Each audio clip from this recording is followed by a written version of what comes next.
Okay, good evening, everybody. I'd like to welcome you all to the Children's Services Overview and Scrutiny. I'd particularly like to welcome Elaine Redding, who, although she's not with us tonight, has just started as the new Interim Corporate Director of Children's Services. We're doing it as a Skype meeting, so a few housekeeping things to go through first. Just like to say I'm trying to do it with two screens at the moment, so bear with me if I make a few mistakes. Please note that this meeting of the Children's Services Overview and Scrutiny Committee is being recorded by the Council for live broadcast and will be published on the Council website for a minimum of 6 months. In order to ensure that the meeting is managed effectively, please could everybody please follow the ground rules for speaking. Could you only speak when invited to by the chair? State your name before you speak. If you have not been introduced by name, some people may need to dial into the meeting, some people are watching it online and therefore may not have benefit of the visuals. Mute your microphone when you're not talking. If you would like to speak, please type RTS, request to speak. Hello, can you hear me now? Yes, sorry. Was that you, Lynn?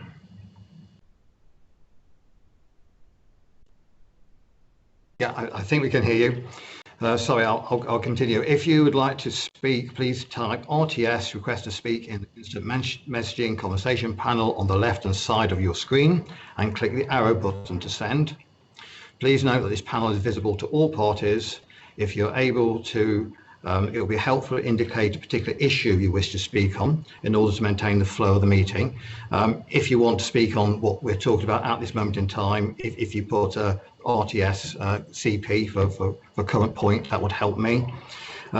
If there are any recommendations moved that require a formal vote, these will be carried out by the chairman, myself, asking for a response of for or against or abstain for each councillor on the committee. Finally, please ensure background noise is kept to a minimum as far as possible, and mobile phones and other devices are turned off or switched to silent for the duration of the meeting. Thank you. Item 1, apologies. I know we've had apologies from one of the young people, Georgina. Councillor Rachel Maidman has sent apologies to me, and Elaine Redding has sent apologies. Could I ask Louise, have we had anybody else? No other apologies, but Councillor Matthews is subbing for Councillor Maidman this evening. Right, thank you very much. I was just going to say that we had one substitute measure. Welcome, Councillor Matthews. Thank you for subbing at short notice.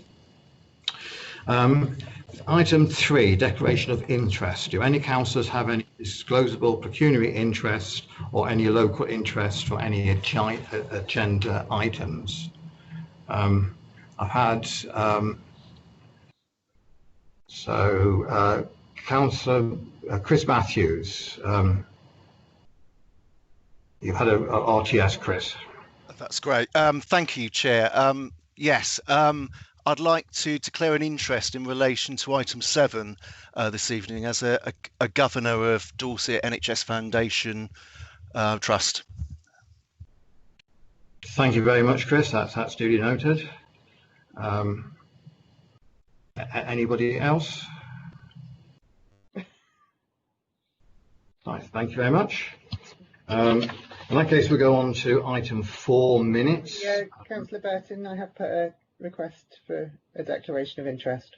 Oh, sorry, Councillor LJ, after you. Yes, purely for transparency on item 7, as a local GP, I often refer to CAMS services, but I don't think that disqualifies me from the debate. Thank you very much, LJ, also duly noted. Item 4, then, the minutes. Does anybody have any issues with the minutes at all?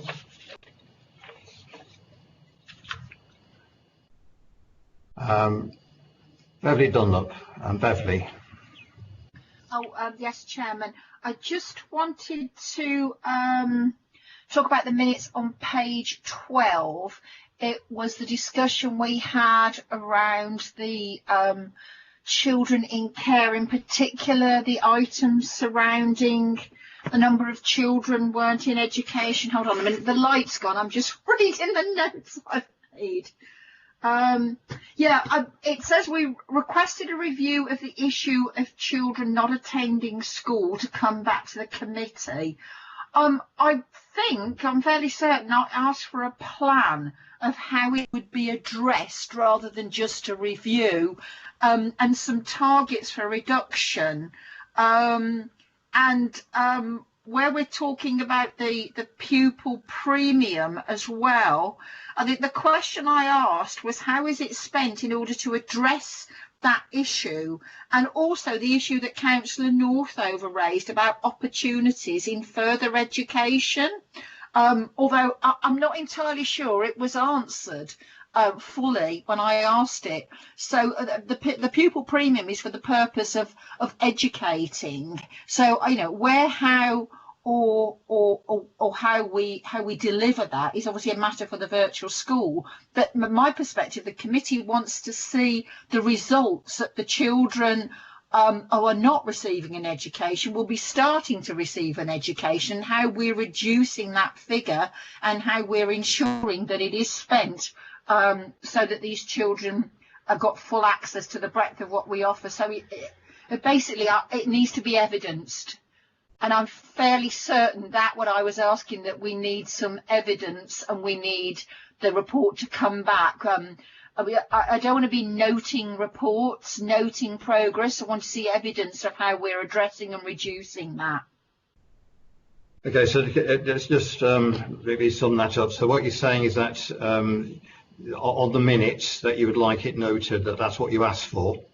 Well, I believe that's what I asked for, without going back and listening to what I'm looking, what I asked about was it needs to come back to the committee because we need to look at how we're addressing it, how we're reducing it.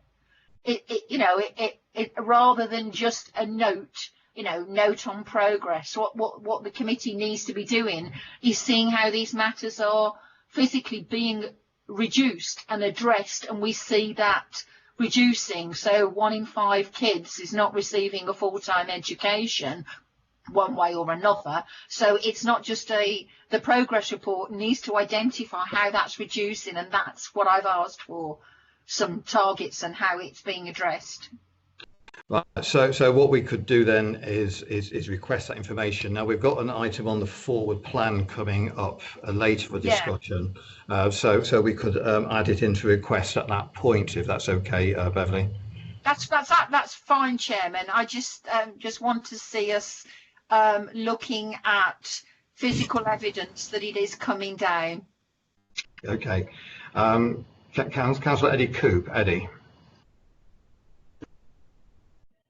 Yeah, thank you, Chair. Yeah, it's on item 4A again, where we got our children in care, and I think if I'm right, unless I'm put right, I did request, and this is the second time I've requested that we have an update on our numbers of children in care from where we are now to where we were back in January, so we can see a comparison of whether the numbers have gone up, or whether they're stable or whatever.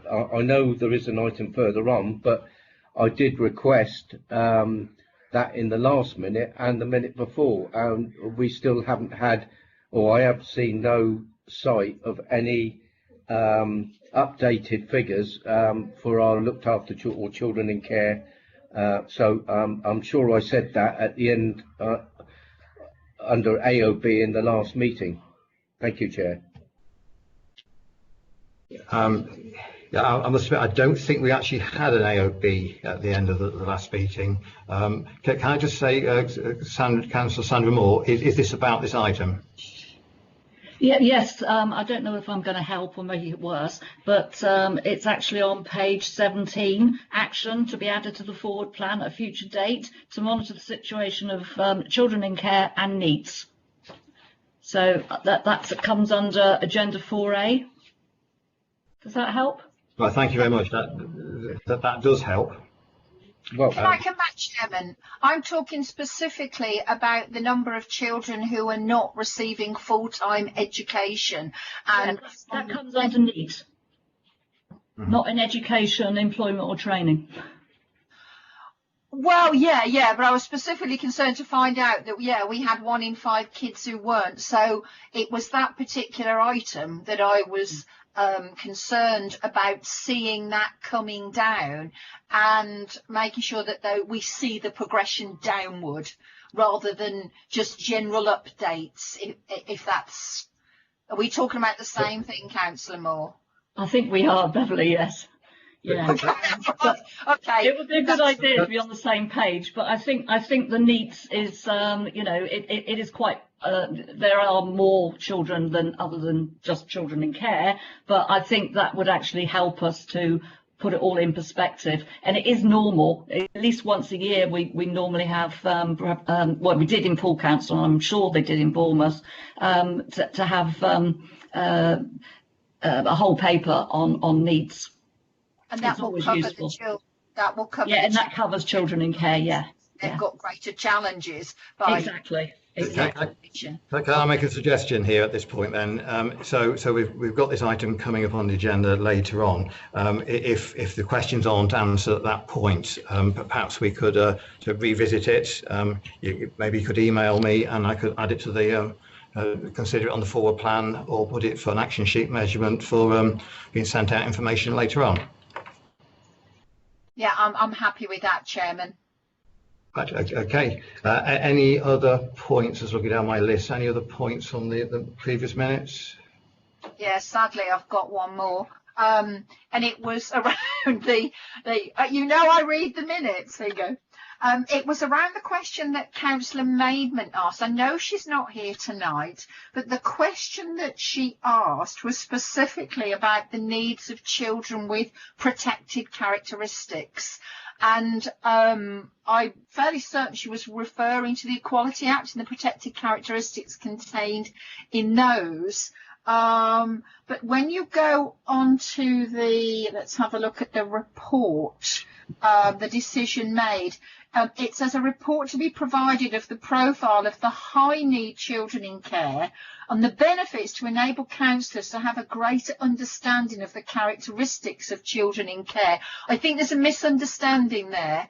It's not just about the characteristics of children in care. She was, I'm fairly certain I'm right, saying that Councillor Maidment was particularly interested in protected characteristics, some of those defined in the Equality Act, because some of those children, so for example, we talk about race, disability, sexual orientation, they may have greater challenges. And I'm fairly certain that's what she was talking about. So I think we just need to clarify with Councillor Maidment that the right report comes back. The easy thing to do on that, of course, I suppose, is to ask Councillor Maidment, Rachel, if that's what she meant and what she actually meant. So I think what we can do is we need to ask her and come back on that. Just so that the wrong bit of work isn't done. Thank you, Chairman. Julian, you've got an RTS. I have, Chair. I remember this conversation actually. I think there was a misunderstanding because there was a question around protected characteristics, and it was answered by my colleague Jane White at the time, and she answered it in the context of protective characteristics, which are characteristics which keep children safe when they're at risk. There are safeguarding risks, and there was a mismatch between the question that was asked and the question that was given, and the moment passed in which to put that straight. So it's a good observation well made. We need to make sure it doesn't roll out to the wrong report being prepared, Councillor, as you suggested. Thank you very much for that clarification, Julian. Does that help, Beverly?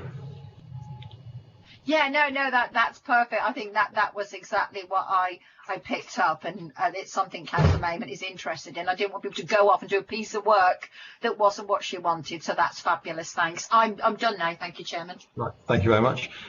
Sandra, you have an RTS again. Yes, thanks, Chair. So again, it's on Agenda 4A, page 16, the Youth Parliament Member Report. Could I ask for an update on the NYP's budget? Because I'm hoping that it's been approved. If you could confirm it one way or another, thank you. Chair, Chair, so it's Julian Ratcliffe. I can answer. If you would, please, Julian, that'd be great. Yeah, Councillor, I can confirm that a budget has been agreed to carry over for this year and for the following year as well. Thank you. Tell me how much it's for. Yes, it's £500 per year, pro rata for the rest of this year, and then £500 for the next year. Good. Thank you very much for that. Okay. Thank you very much. So no other matters for the minutes? No, I believe not. Action sheet is next. There's one matter I've got on the action sheet, one issue. There was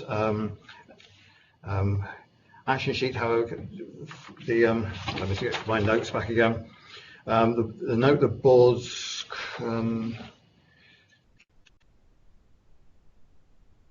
the work programme. No, sorry.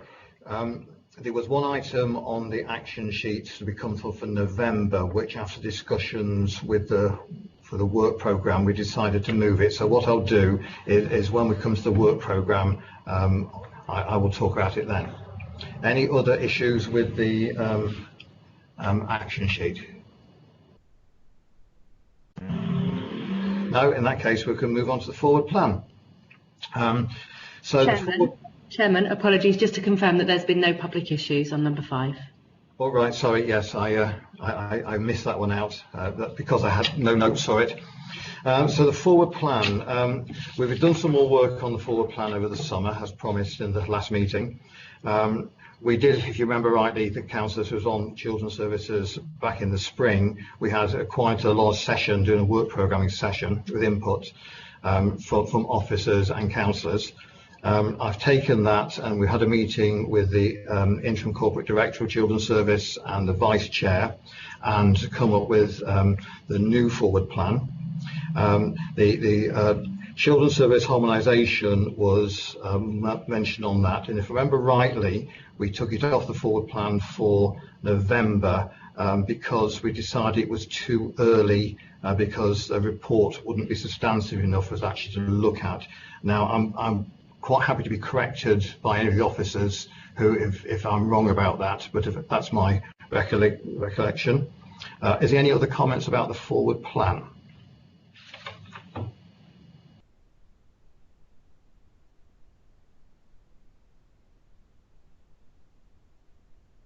So I can take that silence as if we're all happy with that.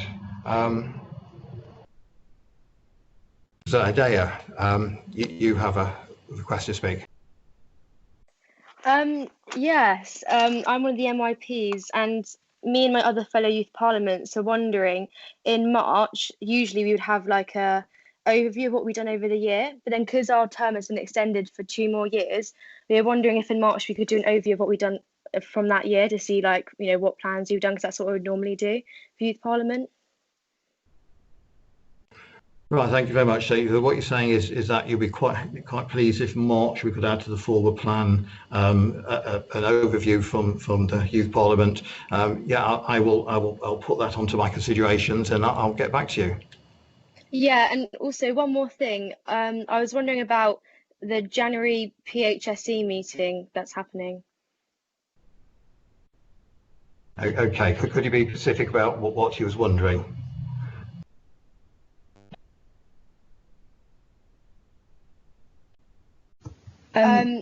You okay, Adele? Do you want me to? Oh, yeah, you go, yeah.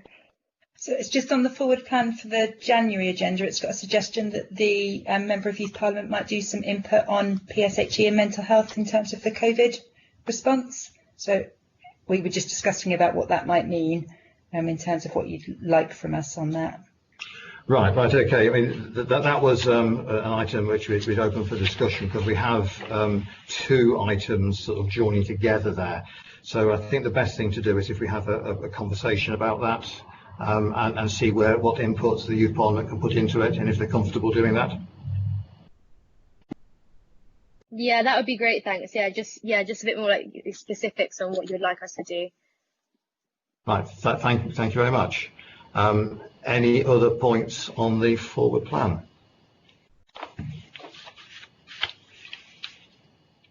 Now, I have one other point for it. Licensing committee have been in contact with me, looking at putting some input into the new. Just excuse me, I get to the right point.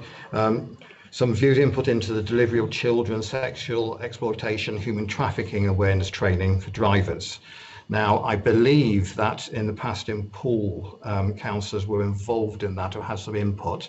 I didn't want to bring it to the committee because it's not an item I don't think which we have benefit bringing it to the committee, but I would be very interested in some comments by councillors. So could I say if any councillors have got any input they would like to put into that, could you possibly email me by the end of the month so we could have a discussion? Councillor Susan Phillips. Susan, you have a request. I'm going to release my... Yes, I was on licensing and I know that we spent many hours with concerns that the licensing of both the cars, hotels, because there was an incident that the police reported, and I think that's going to come up later that I've got a question on, where a hotel was involved knowing that young children being picked up from school were being groomed and going to a particular hotel, and that is now well overspent by, I've been mayor 2 years, another 2 years, at least 5 years, if not 6 years. So, Richard, this work has been ongoing, and also the detective that came in to address us, I'm sorry, I don't have his name at the moment, but gave a lot of work and back reporting to us and how it was progressing. And my next question later on will be, what progress have we got in respect of it? So it was going to be one of my questions later on with you. So this goes back in history. It's not new. It's been there a very long time. And yes. I just would like an update. I really, truly would. So we need the police really to come back to us. And Sandra, maybe you can delve into that a little bit now from not the historic, yes, the historic point of view, how now we are progressing with any progress at all, or is it worse than ever? And if it's worse, we must know about it. I think that's what I want to say at the moment, and I've got a bit more later. Thank you. That's right. Thank you very much. With my recollection of the request from licensing, because I am on licensing. Yeah, Richard, what I'm saying to you, the request currently is the same as it was 5 years ago. I'm so sorry. Forgive me for this.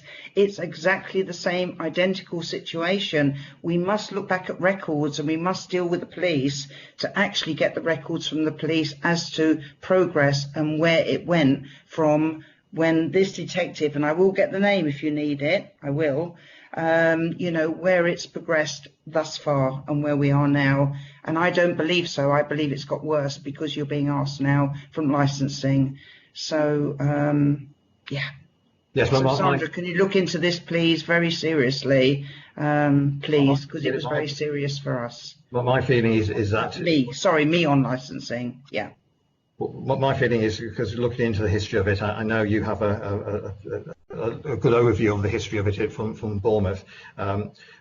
What was asked this time at licensing was look into the training of Hackney carriage and private hire drivers, and that was specific. So it sounds to me like we've got two issues here, something which has been ongoing for quite a while that we need some information on, and also looking at us putting input into the ideas about the training of Hackney carriage and private hire people. So Richard, it's in place. Sorry, forgive me. It is in place. And what we need to do is we need to link up because there is a representative that comes in from the licensing of all three licensing Hackney carriages and it's out there. It is happening. We just need to link it in and we need to get it together.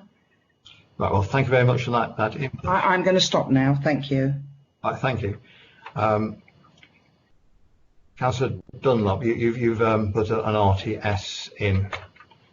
I just wanted to clarify, is Councillor Phillips referring to the new policy around the licence of Hackney carriage drivers, private hire private hire drivers and the vehicles in terms of the children's sexual exploitation training that's being delivered to taxi drivers, or are we talking about something else? Just that she's made. Councillor Dunlop, may I please answer?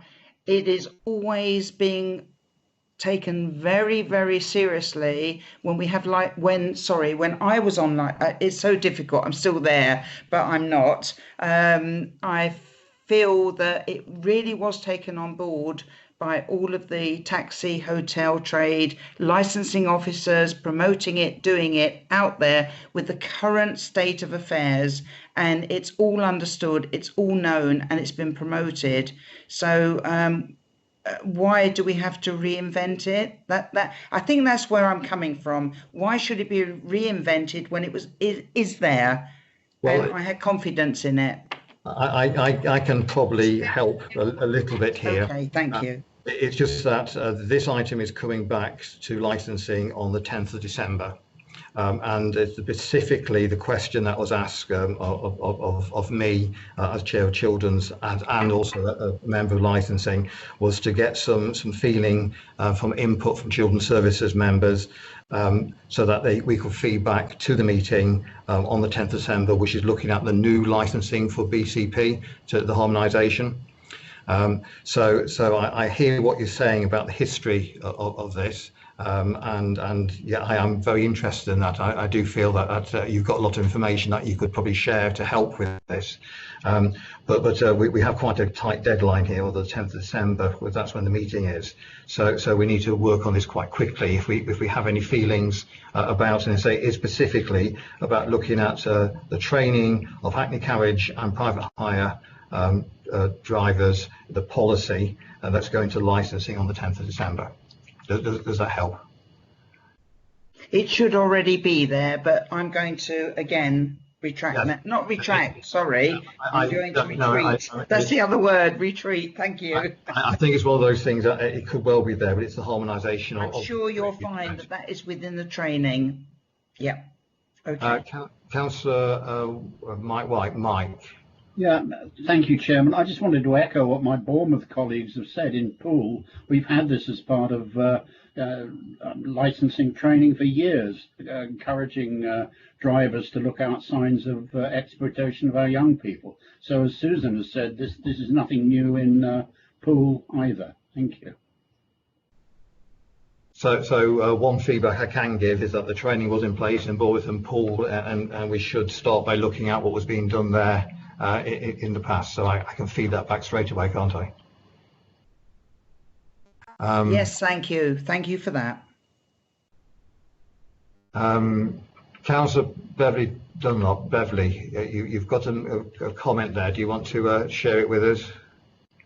Yeah, I think what my colleagues are saying is that all the separate authorities, and Sue has experience in Bournemouth, I'm also on the licensing committee as well, is this has all been put in place for the previous authorities. And I think perhaps we just need to remember that that's fine. We have to create that new policy for the new authority. BCP has to have a policy, and I'm fairly certain it will be, I'm sure you'll be saying this yourself, Chairman, it will be bringing through all the experience and the learning from those individual authorities. So it was just to perhaps assure my colleague that, yeah, it's a new policy that we have to develop. We're a new authority, we need a new policy, and all that learning is out there. And in terms of the licensing piece, as you yourself know, Chairman, we have just approved a new draft policy for all the drivers, for Hackney Carriage, for private and for the vehicles. And within that is all the new training piece for those drivers around child sexual exploitation. So it's just to assure my colleagues that's what's happening in licensing. It's just bringing all this together to create new policies. Thank you, Chairman. Thank you, Beverly. You've put it, encapsulated it completely. It was there previously. It's now going forward. Thank you.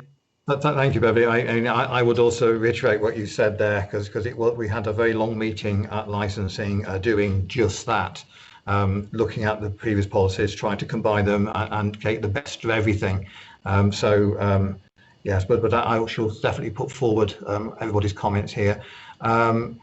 Councillor Sandra Moore. Sandra, you've got an RTS. Yeah, it's okay, Chair. My points have been covered. 3 separate authorities have all had this training, and the whole thing's been in place. We've just got to harmonise the whole thing. I won't add to the grief. All right. And Sandra, thank you. You've totally understood. Thank you. So thanks very much. So we're going on to agenda item 7, CAMS Transformation Update Report. So mental health for young people has been an ongoing theme over the last year. A lot of meetings I've been to, this is what we've been talking about from several forums, and the COVID has highlighted the concerns even more. We have an item on mental health and the impact of COVID scheduled for the January meeting. So this report should help our understanding quite a lot in preparation for that. We're having Elaine Hurl from Dorset Clinical Commissioning Group is going to be presenting this report and the accompanying presentation. So welcome and thank you. Oh, many thanks, Chair. It's nice to be here, but a bit weird not being able to see you all. So I'm going to try and share the presentation, if that's okay with you, Chair. Please do. Hopefully it'll work.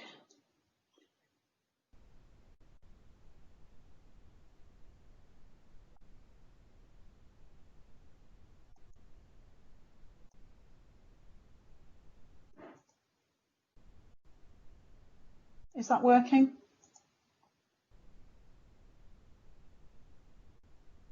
I have nothing at the moment. Has that come through now? No, still nothing. Okay. At my end, it says it's sharing. So do you all have copies of the presentation in your packs? I believe that Louise will have sent them out. We do. Does anybody not have a copy of the presentation available?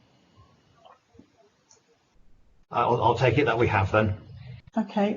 In that case, I'll go ahead without it up on the screen, but I'll resend it to Louise if there's anything that needs to come back. So thanks ever so much for the invite to come and talk about children and young people's mental health. Really important subject, and really glad that it's recurrent as a theme on your committee. So thank you.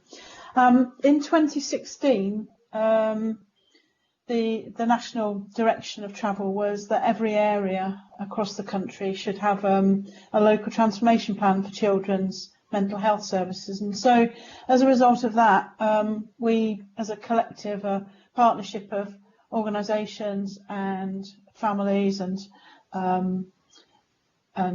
primary care got together and developed the local transformation plan, which has been pretty much refreshed every year since 2016.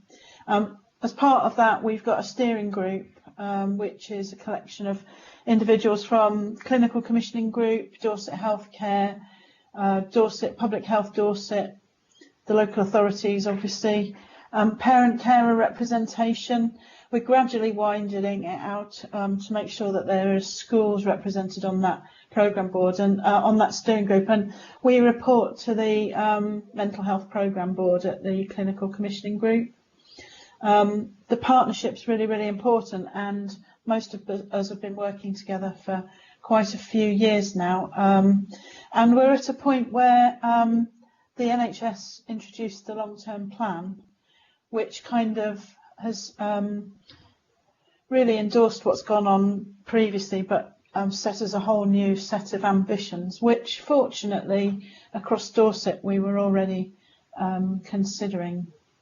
So some of the things that have come up through the long-term plan ambition is that children's mental health should get proportionally more funding than other mental health programmes, so money coming down nationally to local CCGs. In relation to mental health, children's mental health should get more money than the other mental health programmes. I don't know, for those of you who have been on this committee previously and new members, the national funding arrangements for CAMS services is that we've got a prevalent population of about 15,000 young people right across the county, and we only fund CAMS to see approximately 35% of that number. That's 2021 targets and national NHS targets, and pretty sure that you'll probably all agree that that's a really unambitious target, and if it was a physical health condition we'd probably be all up in arms about it. But the great thing about the long-term plan is that it absolutely clearly says that NHS provision should be available for all young people with a mental health condition. So alongside that, the aims are for us to reduce waiting times across core CAMS for eating disorder services. We need to improve crisis care, which we've got the introduction of psychiatric liaison services at the minute that are 24/7 in all the acute hospitals, and we've also got 24-hour connection service, which is all age call centre for anyone in mental health crisis. So we have been improving it over the years, but there's still more to do on that. It is the ambition nationally that all schools should have access to mental health professionals, and I'll talk a little bit about that in a while. And the other really great thing about the long-term plan is that CAMS at the minute only works up to the age of 18-year-olds, and the long-term plan is really clear that we have to offer CAMS up to the age of 25. So that kind of the whole transition issue should be really resolved because of that. So our current children and young people's mental health services in NHS terms, we've got core CAMS teams. We've got 6 across the county. We've got learning disabilities CAMS. We've got a young people's eating disorder service in the community. We have an early intervention service which works with young people 16 upwards. We've got perinatal mental health services. We have forensic CAMP service working in the community, so they work with the youth offending service and young people who are heading towards sort of criminal justice, but also with a coexisting mental health condition. We've got an adolescent unit called Pebble Lodge, which is in county, and like I said, we've got psychiatric liaison, which basically means if any young person ends up in emergency department, and there's concern about their mental health, they could be able to see a NHS mental health practitioner or doctor. And we've got things in development too. We've got the notion around creating psychiatric intensive care unit, and that's on the same site as Pebble Lodge, and I believe it's going through BCP planning processes. It may have already been approved, but if it hasn't and you want to put a word in, that would be great. And we're also developing with NHS England crisis home treatment teams, which is designed really to prevent admissions and out of area admissions for young people who've been identified as needing hospital admission. So that crisis home treatment offer will act as a genuine alternative to hospital, in that it can offer visits in a young person's home 3 times a day in order really to stop the need to go into hospital. So currently we do have a lot of challenges, you can imagine. We do have waiting times in the BCP area, and actually you are the busiest area for children and young people, and I don't expect that is such a surprise, but the waiting times are for treatment in relation to cognitive behavioural therapy or dialectic behavioural therapy. So we've got workforce challenges in relation to that. We also have an issue, I think, with the complexity of young people being referred, and that in itself is not so much a problem for the CAMS professionals, but what it does mean is that often young people stay open and on caseloads for longer. So that has an impact on young people newly referred in. They end up waiting slightly longer. Eating disorders service. We do have a young person's waiting disorders, and we've had a consistent increase in referrals to that service. And over the last few months, we've put additional funding in to make sure that we can keep a pace with the demand for that service. We do have an issue with young people who have got autism or a learning disability who end up in hospital, and in the long-term plan that's really something that is really everyone is trying to avoid, and so that is part of the reason for that crisis home treatment team that I talked about a minute ago.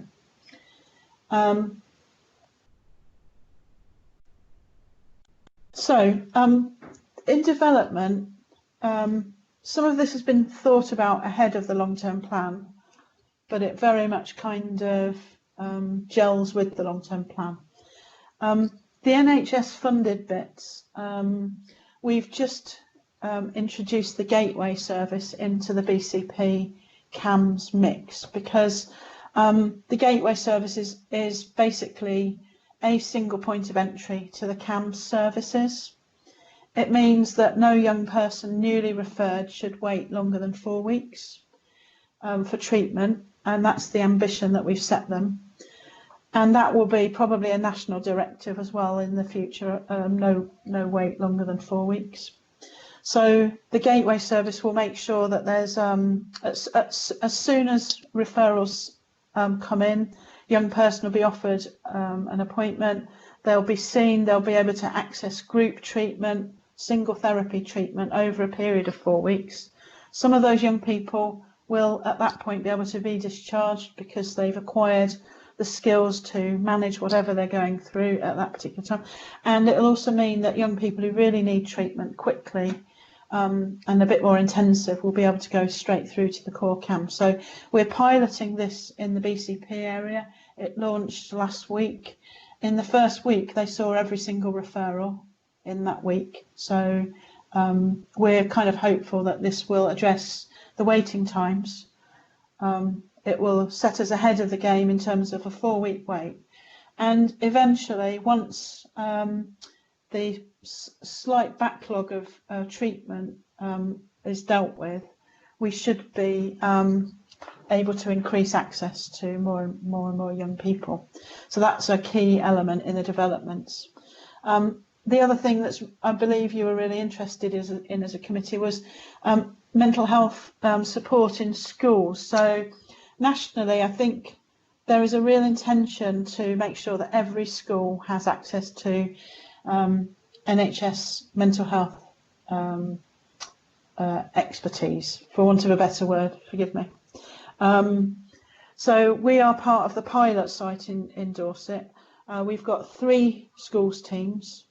Each schools team covers between 18 and 20 schools. So we've got one in Weymouth, in Portland, one in the north of Dorset, and one in the BCP area. So there is a slide, and I'll just show you this. In fact, before I move on to that next slide, I'll just tell you about the Discovery project, because that's I don't know if in adults we've got recovery education for people in mental health, where you can learn about your condition, and courses are run in a co-produced sort of way, so an NHS practitioner and a person with lived experience.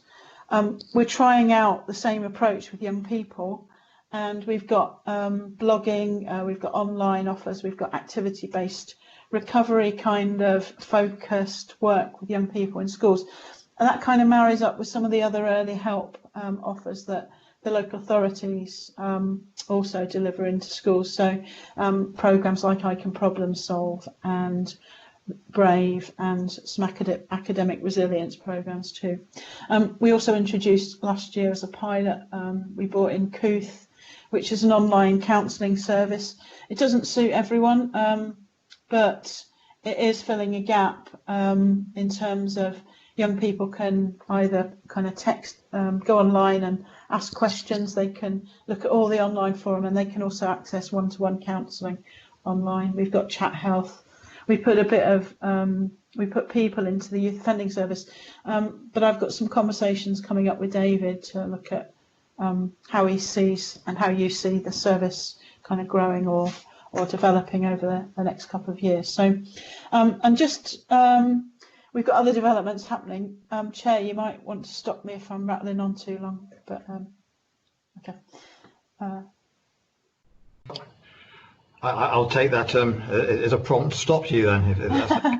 You don't have to, but I could go on for ages. I'm sorry. I just wanted to talk about the retreat, if that's okay, because we did some view seeking with young people and their families earlier on in the year.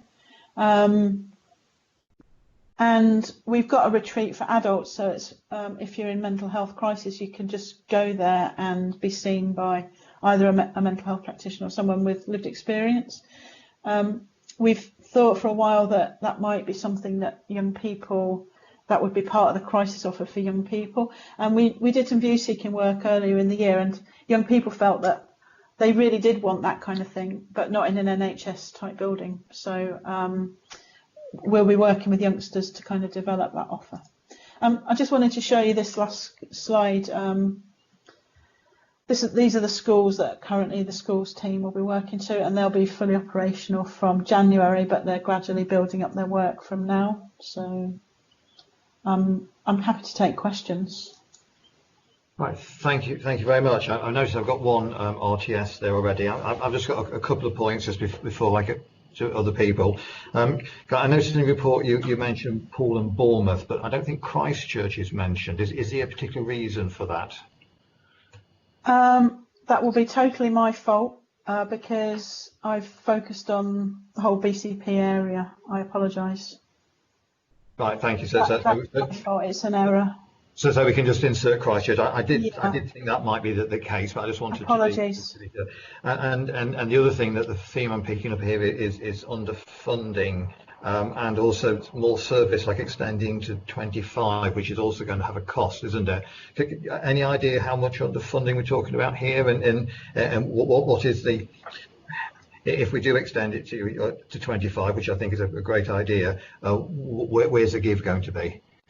So at the minute, we've just started the conversations about the 16 to 25-year-olds. We're doing some data digging because anecdotally, it does seem that young people who reach 18 and need to transition to adult services is a relatively small number of slightly more complex young people. So that is anecdotal, and we're looking at young people who might have been closed to CAMS, who then have to get referred to adult services. So we're looking at a whole host of data to verify exact numbers. And the other piece of work that's happening in relation to mental health is along the adult mental health teams, because they haven't been reviewed since 2001 when the National Service Framework came in. So they are being reviewed currently, and they're also covering the 16 to 25-year-olds in that review. So between us, we think we'll probably come up with a bespoke offer for that client group that says if you're open to CAMS and you want to stay with CAMS, you can until you're 25. As long as it's clinically appropriate, or if a young person's slightly maturer, they could go, I need a mental health provision, you could see an adult mental health service. So I think we're starting with the data. We'll be developing a model that's co-produced over the next year, and I imagine, so I can't give you cost at this point because we don't know the numbers.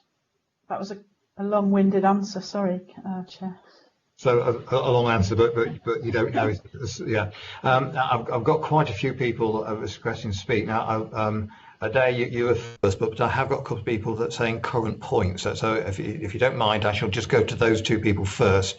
And could I also ask everybody else to stop for a moment, because otherwise you're going to drop off the top of the screen. I'm going to lose where I am. So LJ, you said on the current point. Is that correct? No, all I meant, Richard, was that I was wanting to speak on this topic. Please let us know. Okay, right, okay. And Chris, you've got put CP for current point. Is that on what we've just been talking about? I'm just going to, yeah, exactly the same as LJ actually. So it was right. the current discussion rather than the current point. In that case, I'll go to Adair. Thank you, Chair. So when we were making our campaign around mental health, we asked many of the young people in BCP around what they thought could be improved with BCP, like with mental health support. and there was like a continuity around what many people thought around CAMS, and it was a waiting time. So it's really fantastic to hear that they've been improved. But another thing was that many people said that often like the social worker who works with them or like, you know, helps them, you know, therapist type people, they'd often be changed quite often. And like the young people said that it was really frustrating because it would be like when you finally got used to a person you were talking to, it would be changed. So then you'd have to, you know, talk about things again you already discussed. So I was wondering, like, what is like the policy around like changing the people who you're speaking to, like, you know, for your CAMS help or support you're getting? Thank you, Adaya. I think I might remember the conversations when we met you as you were building your case. But so in relation to things internally to CAMS, which basically if you're in CAMS and you see different workers, we've already started the discussion about how we could make sure that if a worker does move on, that they properly end the relationship and pass you over to another worker and that kind of thing with proper introductions. There are issues with workforce because professionals do move around, but I think there is an issue because you know, around endings, they're really important for people. So I think we'll be, I'm hoping that Stuart Lynch, who is the service manager for CAMS, is already talking to his service managers so that we can start talking to young people about how we can improve that. Thank you very much. Does that answer your question, okay, Adair? Yeah, that's fantastic to hear, because I know that communication with young people is it really helps them like make the best resources for us. But there's also one more thing I'd like to mention, if that's all right, Chair. Okay, please go ahead. Yeah, when you were saying around the COOF, which is the online platform like, for mental health support, when we held youth forums around it, many people didn't actually know what it was, and you put it on our newsletter. So I was wondering, like, how do you like publicise it? Because I know many people from different schools had no idea of that platform. So I didn't know that it wasn't being picked up on. And I can personally speak to COOF and ask, because we've got a local liaison person from COOF who goes into all the schools and meets GPs and does all that publicity stuff. So is it okay if I feed back your comments to them? Yeah, that would be fantastic. Yeah, thank you. I'll make every effort to do that, and I've got a meeting with him set up. So. Yeah, that's great to hear, because COOF is such a good resource as well. Yeah, thank you. I think that feedback will be very helpful. LJ, I think you're next on the list. LJ. Thank you, Chair. First of all, yes, I'd just like to reiterate what Elaine said about current provision. It's absolutely terrible. I was shocked to hear that we commissioned a service that only actually supports 35% of those in need. As you said, with physical health, if we try to do that, I mean, there would be an absolute outcry.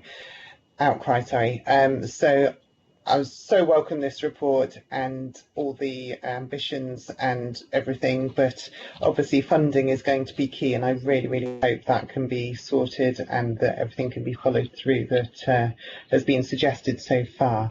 One thing I was excited about was going into schools and interacting with young people there, but this may just be my ignorance. Obviously, you talk about all the public schools, but none of the private schools. Are they not our residents, those children? So to be honest, the schools that are signed up in the BCP area are the schools that expressed interest for the first part of the pilot. And over the next few years, all schools endorse it. So that's about 300 schools will have access to schools teams. It's going to take a little while, and funding, to be honest, it is going to be an issue for the schools teams, because the NHS have very tightly specified what those teams look like for the pilot. And I know that if we propose that model to roll up or to upscale, it will bankrupt us. So we've got work to do with NHS England to get the model right so that we can upscale and make sure that every school has the access to NHS provision, and that the whole 35% funding is a national NHS target. So I just want to make it clear it's not specific to Dorset. And we're right, we should be up in arms about it, shouldn't we, really? Absolutely. No, and I do realise it is a national problem. It's not a Dorset problem. So just to clarify, the schools teams are an opt-in pilot at the moment, but hopefully we'll be rolled out. Yeah, we've got 54 schools, 18 in BCP area. We've also got a few GPs who are working into schools, and we've included those in the pilot discussions, even though they're not part of the pilot site. So we'll be learning from both the pilot and non-pilot schools in terms of what works in schools and how we interface with other services going into schools. Okay, thank you very much. Beverly Dunlop. Beverly, I think you're next. Thank you, Chairman. My first question is, do we still have the tiers? 1, 2, 3, 4. I have frequent tiers, I have to say. Sorry, no, that was a joke, but not well. Sorry, no, I can imagine that you do. Not well received on Skype. I apologise. So what we're trying to do, I did actually cut myself off a bit quickly. The last slide talks about our next steps, which is the development of children and young people's mental health strategy. And I don't know if you know about I Thrive. It's basically a model of delivery that acknowledges children's needs as they grow change, and that at any point in a child's development they should be able to access the right support. So we're trying over the next few years to move away from tiers. NHS England haven't caught up with that yet, so we're having slightly different conversations with NHS England, but in terms of a young person, they should be able to get the right support at the right level in the right place for them. Okay, right. The reason I'm asking is obviously with the tiers, we have those with the most complex needs are at 4, and we work down from that.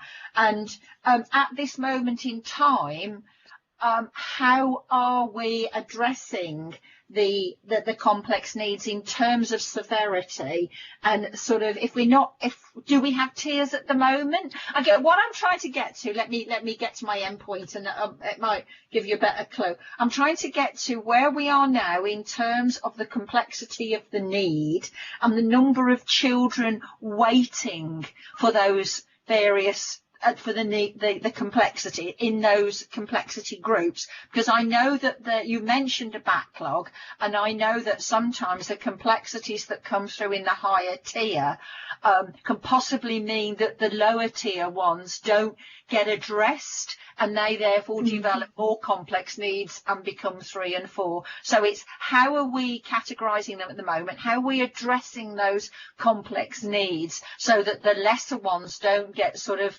fall off the radar?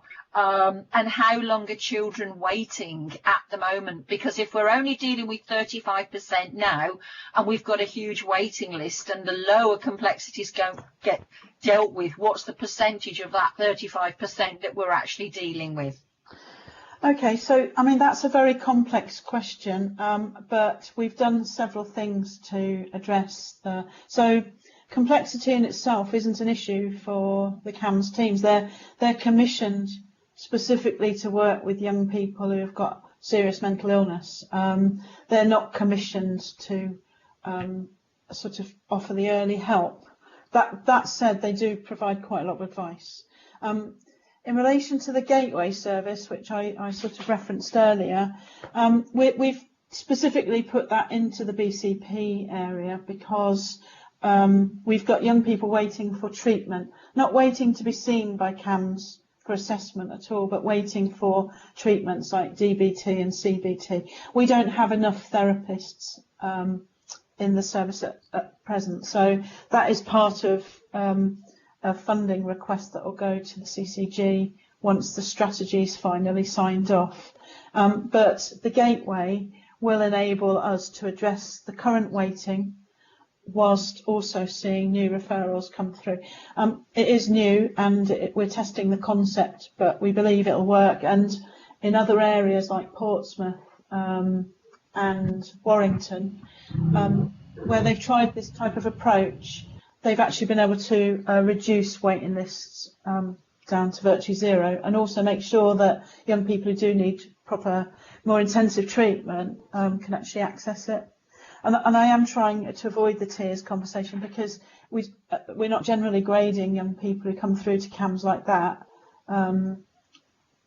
CAMS have always seen urgent cases really quickly. It is, as you say, that slightly less urgent but still in need who are waiting, and the gateway service will address that. So the plan that you've got is not only to address the backlog, or the plan that we need is not just to address the backlog and increase the access to the service. So that's quite a it's a big ask, isn't it, really, because reducing the backlog and increasing the access. Are we going to see those plans coming forward? We should. What we should see is within 6 months, I should be able to come back to you and say, look, actually, this is our current position. It's massively improved from when I last spoke to you. Like I say, it's an early day. It's a test of concept. Other areas have come up trumps with this approach, and so we're giving it the best shot. And they're fully recruited. They started last week, and as I say, they saw every referral that came their way. And at the minute, there is a referral spike, slightly bigger than the normal referral spike when young people go back to schools, but not massive, just a noticeable increase from last year. Chairman, I've just got one more question, if I may, please. Okay, if we could make it slightly a briefer one, please, Beverly, this time. Okay, this one is brief. Actually, I'm sorry, it is a complex issue, and I'm sure all my colleagues recognise that we need to, really scrutinise what's happening. And I don't mean to sound like the Spanish Inquisition. I've just got one more question. How do children who are educated out of county, how does that work? How would they access the system? We have a lot with special education needs, and they're educated out of the area. Would they get picked up by our service here or elsewhere? Well, blimey, that's a complicated question, because so young people living out of the area can access Dorset services, and young people placed out of area can access out of area services. So I'm not really sure how to answer you. I'm sorry, I don't really know how to answer you, because if you're in a school out of area but you live in a GP area in Dorset, you can access Dorset services. So. Okay, all right, no, that's fine for now, Chairman. Councillor Burton, can I come in? Specifics. Sorry. Sorry. Who was asking to come in there? Susan. Right. Yes. Okay. Please. Yes. All I was going to say that surely there's ownership if we have in a pocket, being Bournemouth, Poole, elsewhere, as in Christchurch. Surely we have ownership to look after children. And there's ownership that must go along the way, surely. Can I just clarify here? So we are talking here about children who are we talking about children who live within Bournemouth and Poole but just happen to be schooled outside Bournemouth? Yes, absolutely.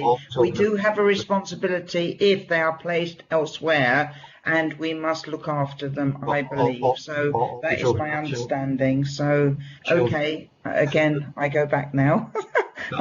Children who are born in Bournemouth, Christchurch and Poole, but are being schooled and are living temporarily, like in boarding school. Being placed elsewhere. Okay.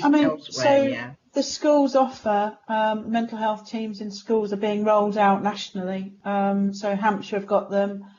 Devon, Cornwall, Somerset have also got schools teams. We're gradually increasing the access and number of teams. So that, I think that might cover off your question, Councillor. Councillor Burton, can I just come in at the moment or not? Is this on? You could choose when. I can do it under any other business, which I think must be added to the agenda, please. But you tell me when I can speak. I'd like to be clear, we don't normally do any other business on the agenda. So now, you'd like it now? Well, is it on this particular point? It's brief, yeah, absolutely. No, what I'm saying is it on the point that we're talking about at the moment that Beverly started, or is it a new point? Right, can you tell me what the point is that you would like? Forget Beverly at the moment, sideline her. What is the subject matter? Well, Beverly was making some points which you then came in on. I have a number of people who want to speak on other issues, you see. So please bring me back at some point, because I have... Okay. That's fine. Do me a favour then. Do me a favour, Susan. Absolutely fine. Do me a favour, Susan. Just put RTS and then I'll remember you, you see. Sorry, I did about 3 or 4 times wrongly, so sorry about that. That's perfectly okay. I think, Chris, you are next on my list. Yeah, thank you, Chair. Thank you, Elaine, for an excellent presentation. And I welcome this report. I think that the aspirations of it are great and long overdue, without any shadow of a doubt. And somebody who personally has experienced family members with mental health issues, I certainly welcome this. In particular, the raising the age to 25, I think is absolutely imperative. I can certainly remember a family member who at 18 suddenly transitioned to adult mental health services, and that was an incredibly traumatic experience for everybody, including the young person. So that has to be applauded and is absolutely the way forward.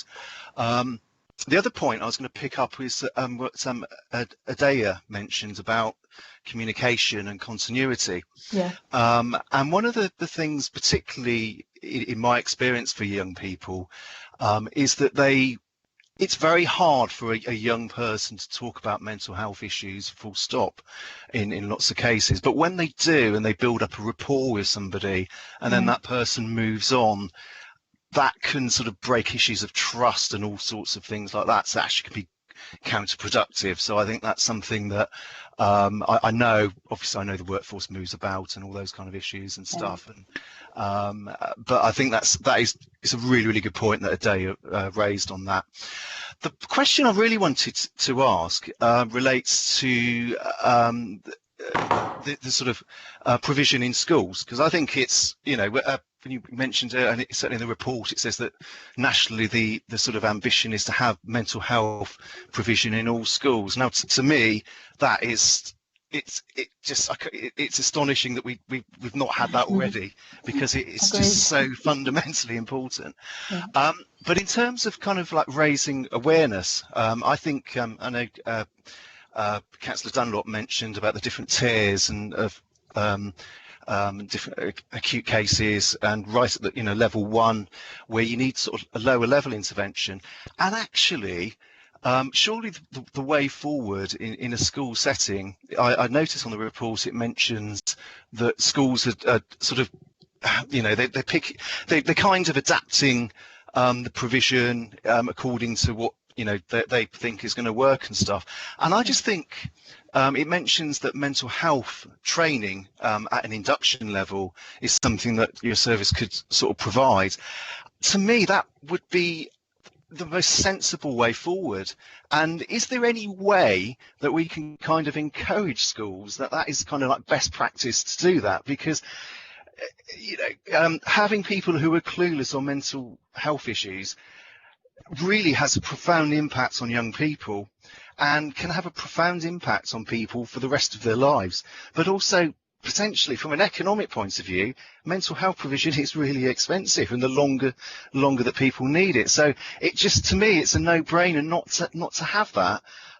So that was just my comments on that, just from reading through the report. But broadly, I think it's excellent, and it's the way forward. And yeah, thank you very much.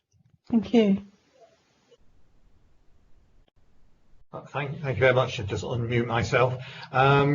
Mike White, you are next. Yeah, thank you, Richard. I have to say I appreciate all the good work that's going on here, Elaine, but I'm really quite uncomfortable with the general tenor of where this is all going. We're not seeing any numbers here. We're not seeing any comparisons, no status reports. We're not seeing any trends. We're not seeing any targets. And we're being told that, you know, things like waiting times and crisis care are major issues. I mean, what I would like to see is a presentation brought back to this committee at an appropriate time, which does include things like targets and plans and trends, so that we've got some sense that we really are making progress in this area. Thank you. Thank you. Noted. I'm happy to come back. Right, thank you, Mike. Because one of the questions that I've actually noted down myself here is looking at trends and data. So I would also be quite interested to see that, because there are a lot of initiatives happening at the moment, a huge number, and it's really interesting. It's a huge programme. Yeah, and the measurement of it is quite interesting, isn't it? Councillor Lisa Lewis. Lisa, you RTS next.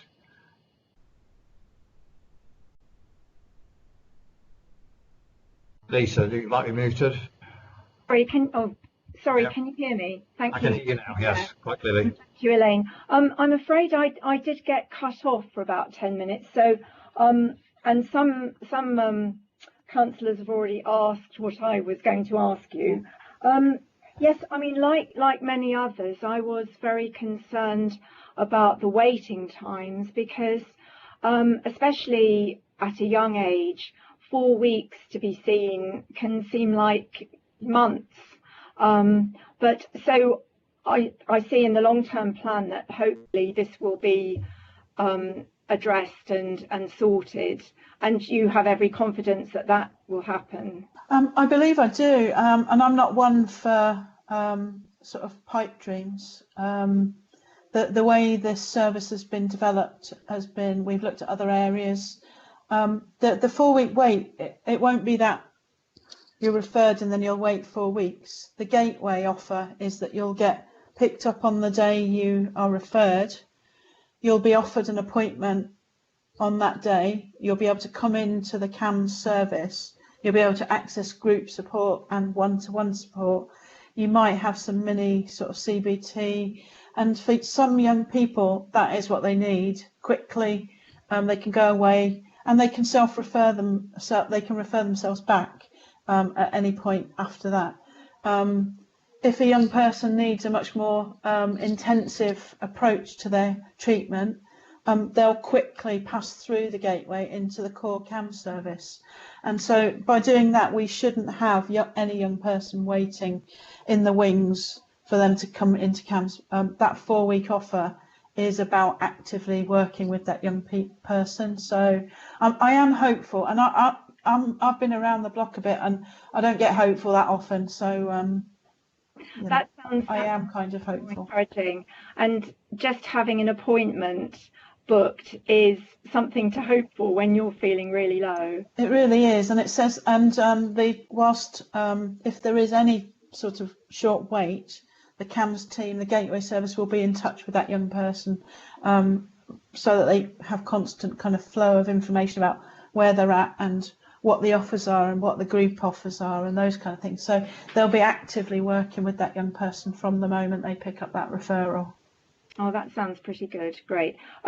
Just one other thing. I was wondering about the schools, the 18 schools in the BCP area. None of them are in my area. You know, I have 5 senior schools that aren't mentioned, but I do note that by January you will be in all of the schools. So the 18 schools that signed up were the first schools that signed up in BCP. Other schools, they didn't. So the 18 schools will have a mental health schools team in them by January. We'll be gradually over the next 2 or 3 years increasing the number of schools teams, so that the whole number of schools across Dorset, and obviously including all of the BCP schools. this is going to take some work and some funding. So it's an ongoing discussion about how that looks in the long term. Because it's so important that it's in help for mental health is in every school. Is the funding going to be there? Because we're part of the pilot site, NHS England are funding the first kind of tranche of schools and teams that are in there. It is a national pilot. NHS England and Education England, they're all committed to the ambition in the long-term plan. I think because it's a pilot, there's still an awful lot of learning about. So, for example, the schools team that works to those 18 schools, it's got a senior sort of strategic lead. It's got 2 senior practitioners in NHS terms, a sort of band 7 and a band 6. And then they've got 4 education mental health practitioners. And that small number of people is to service 18 schools. But that's quite a costly team, despite it being small. And so I think as part of the pilot and the learning, we'll be looking at how can we upscale that school's offer without it meaning we can't fund anything else. So I think we've got some balancing to happen, and I'm just being straight with you there that this is an ongoing discussion between NHS England, the local CCGs and providers. Right, okay. Well, thank you very much. Pleasure. Nice to meet you. And you. Thank you very much. Now, just before I go on, because Sandra is next, Susan, just to reassure you, you have RTS'd about 5 times further down the page. It's just that we're slightly higher up. Sorry, it wasn't registering my side, so sorry. You've RTS, yeah, and you've shouted RTS at me. I've heard it, but I will come to you. I promise. Sandra, you're next. Yeah, Chair, I don't actually want to ask a question. I was just going to make a couple of comments. So I'm happy to defer to, I think Councillor Kelly was next, and if Susan wants to go on, I'll just go at the end. In that case, I'll drop you to the bottom of the list, Sandra. Thank you so much, Chair. So Jane, you are next. Thank you very much, Chair. I actually did withdraw my RTS a bit further down because Councillor Dunlop had spoken quite very eloquently about some of the things I was going to bring up. But Elaine, this is wonderful news. I spoke to you many years ago. You did, I remember. With Councillor Crawford. And, you know, we've talked about this terrible long wait for young people who are in absolute crisis. So this is great news. I don't know how we became a pilot, but I'm very glad that we did. I guess we applied. We went through a bidding process, which I got lucky because we were originally asked to put a bid in for one site, which was going to be Weymouth and Portland. Mm-hmm. But the bid was so good, we got 3 sites. And that meant we could open it up so that on every part of the county, we've got a team working. That's brilliant. Just quickly, how many of these ambitions, such as the 4-week maximum wait, or some of the other aims and ambitions you have, how many of them are you nearing or actually have achieved so far? The long-term plan was only introduced last year towards the end. Fortunately, we had already been talking as a CCG and as a group of sort of NHS providers how we would meet the needs of the 65% that we currently don't fund. So they were already asking those questions. The gateway service, as I said, I think will, and it's already started. So it started last week. I'm saying that if I come back in 6 months, I'll be able to give you a proper detailed account of how well that's worked. The schools teams, they've already started working in schools. They're building up their repertoire because the EMHPs, they've just finished their training, so they're coming in. They've been working with schools since last year to build up an understanding of what the schools felt they needed, as well as making sure that the teams offer what NHS England expect of them. So I think if you were to invite me back, because I think it sounds like you want much more detail around deliverables, and I'm really happy to come back And I apologise that that wasn't on the invites agenda this time, because I could have done that. That's okay. We've had a really good overview of the plans. Thank you. Thank you. In 6 months' time, it'd be great to hear the outcomes. Yeah, thank you. Thanks, Elaine. Thank you very much. Now, Susan, you've now got 5 requests. No, I've one, and I've got three bits. Well, I'm going to limit you to 2.5, okay? Richard, I've got 3 bits, very quick. Number 1 is, right, Elaine, can I please ask you, anything that you present, in the past we've always had percentages. Percentages don't mean anything when you don't know the original number of a percent. Yeah. Yeah, so can I please ask that for the future? Sure. Going on and on and on, it never ever got rectified, I don't believe. The other one for me is I'd like to put on record that there is an organisation, We Are With You, Bournemouth Services, for mental drugs and alcohol for pre-teens around 13 to 17. They are enormous. There's 18 of the organisation, 80 of the organisation nationally, but we have a really big, strong team locally. So Elaine, can I invite you please to connect with them, please, because they work really, really heavily and help to bring children under control, and there we go. The final thing is, am I okay here, Richard, to do the final? Yeah, I would when I was on Children's Services as Vice Chair, I secured with Malcolm, oh, I'm so sorry, Councillor Malcolm. Jane, please help me. Malcolm, anyway, however. Davis. Thank you very much. Malcolm Davis, thank you. That we would secure £20,000 for cared for children to go to university, and it would be compounded and ongoing, and it would not be lost, but it would be kept in a kitty for them. So if it was up to 6, but if only 1 or 2 went to uni, 4 of those amounts of money would be kept and in that kitty. So please, please, please secure that. Can I have a feedback on that? Because that was in place ongoing on the budget, children's budget. Thank you. I'm done. I'm really done. Thank you. I just want to be clear.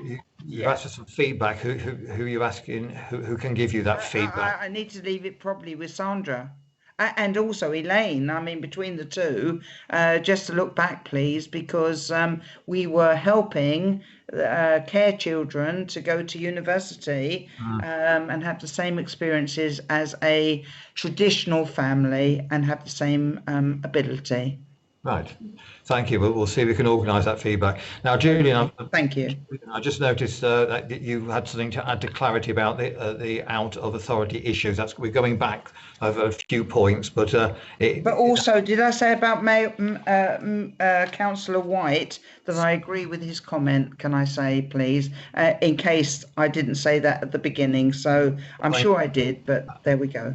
Sorry, Julian, is it still a relevant point? Well, I think it is because it was unresolved. So I'm sorry to take everyone back, Chair, but this was linked to. Just low down on further down my list. Apologies. So, Chair, this was linked to the issue of mental health provision or health provision broadly for children and young people placed out of authority. So when this happens, in terms of BCP Council, these are children with really complex needs, and we spend a considerable amount of time trying to find something which is appropriate for them.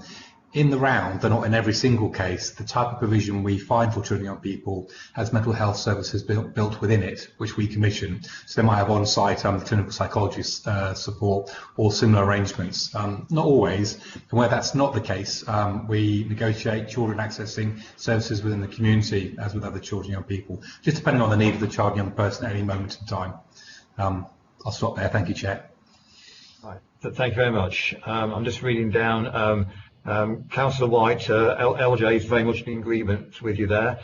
Susan, I'm going to ignore this RTS from you, I'm afraid, just because LJ, yes, about the full plan. So LJ. Yeah, I think probably Sandra. There's a few messages here, but no questions or requests to speak. So Sandra, I think you are at the bottom of the list now. Okay, thank you, Chair. I only want to make a few brief comments. I'd really just like to say that clearly mental health, especially at the moment, a really serious concern, and improvement to services, I know, is a priority for IMYPs and the Corporate Parenting Board, and it's also one of the priorities for the Health and Wellbeing Board, and they're the people that are aiming to drive the improvement, and where members all get regular updates about the mental health services that are being offered. It's, I think, unfortunate that children and young people mental health services not been funded adequately over the years, but as an optimist, I hope this is going to change, but I also hope that I'm going to live long enough to actually see it. So although I'm actually pleased that BCP is a pilot for mental health support in schools, because we've heard all about that lovely pilot project that we've got the funding for, I do hope that this service can be rolled out to all schools across BCP, because I think this is an example of preventative work, and it's work to actually stop problems escalating before they reach crisis point. And to me, that's surely the answer. And I just wish everyone well with the project. Thank you, Chair. Well, thank you very much. It leads me to try to sum up, because we've had a very wide discussion on this one. Trying to pull out some threads here. I think we're all very pleased that we are a pilot, and we're very eager and keen to see the work and see evidence of the work. We did hear from young people that they are very also keen not to see a change of workers and continuity. We know a little bit about Couth now. I'm not quite sure if I spelled that correctly, but there we go. And the publicity is probably needed to be increased on that. We have got a lot of worry about the funding and provision. The 35%, I think, is coming over from everybody. Is a big concern. I don't know. It's a sort of supplementary question, a rhetorical question, really. Is there anything we can do about that? I think that's something for us to all ask ourselves. Where could we try to find somebody to give you more funding? And we've also talked about the need for some data to help us, and I put percentage down here, which are, I think, data, not percentages, but numbers of people. I think is what we're actually getting. Right, thank you. I think it's probably time to move on to the next item. Richard, can I just say that it's not percentages I'm asking for, it's numbers, because numbers, when you get a percentage, and a percentage of what? So thank you, I think you've got that, and I must reiterate. Well, what I was trying to say there is I've got percentages written down here, and I said that percentages doesn't make a difference. You really need to know numbers of people, I think, is what I said. Thank you very much. So, I think I covered that. So the next item on the agenda, if I'm correct, is item 8, Children and Young People Partnership Board. So this is a new strategy, which when I read it, it's very interesting. I'm sure you'll all be interested in this. So this is to provide an update on the evolution of this strategy and opportunities for us as a committee to contribute to the way it goes, the direction and the arrangements. I think Neil Goddard and Anthony Douglas are presenting this, if I'm correct. Yeah, good evening, Chair. Thank you. It's Neil Goddard. I'm going to do an introduction, and as you say, Anthony Douglas will speak on the issue as well, if that's okay. Thank you very much, Neil. That would be great. Okay, so just a brief introduction from me, as I know you've all read the paper. This is an introduction to the new Children's Partnership Board, Children and Young People's Partnership Board. Through LGR, the authorities brought together a learning partnership board, which very much focused on educational outcomes through schools, to work as a system leader to drive forward the broader school improvement, and that included at early years FE and HE stages. And that partnership really got going, and there was lots of enthusiasm behind it, and we had really good participation. But as we moved forward, it became apparent that actually what we needed to do is take a broader remit to look at things like early help and the links into social care and other things as well. And so we looked to develop this further into what's now become the Children and Young People's Partnership Board.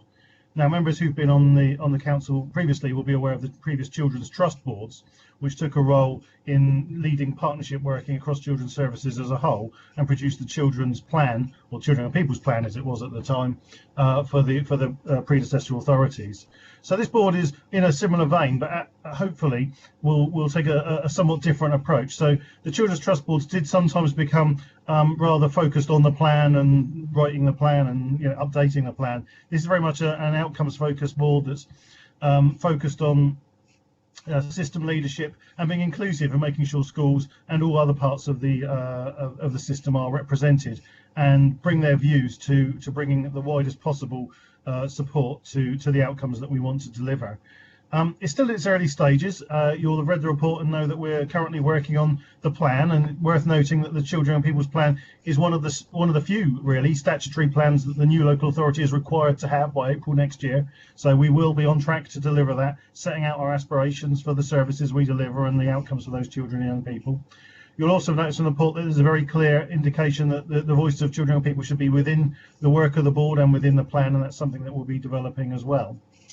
One of the developments from the Children's Trust model that we had previously is that the view has been taken that an independent chair would make a real difference to the working of the board, provide challenge, provide a different perspective. And that's where our colleague Anthony Douglas comes in, and he has very kindly agreed to chair the board in the first instance, and we'll be taking it forward. So perhaps at this stage I'll hand over to Anthony if he's on the call, and ask him to do an introduction from his perspective as the chair of the new board. Thank you very much, Julian. Anthony, are you there?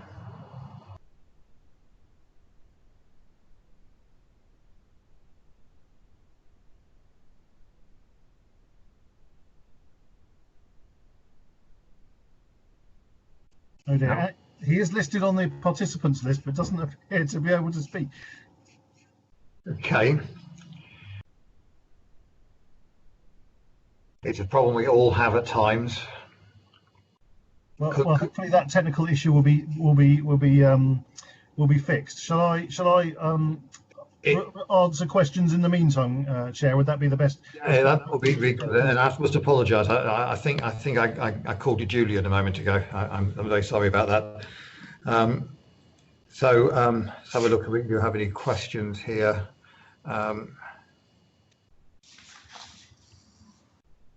So Mike, Councillor Mike White, Mike, I think you have an RTF. Thank you, Richard. Thank you, Chairman. Yeah, I just wanted to ask, I mean, I understand the relationship with this and what used to be the Children's Trust Board. I wonder what the member relationship is with this board and how members will interact with it. Thank you.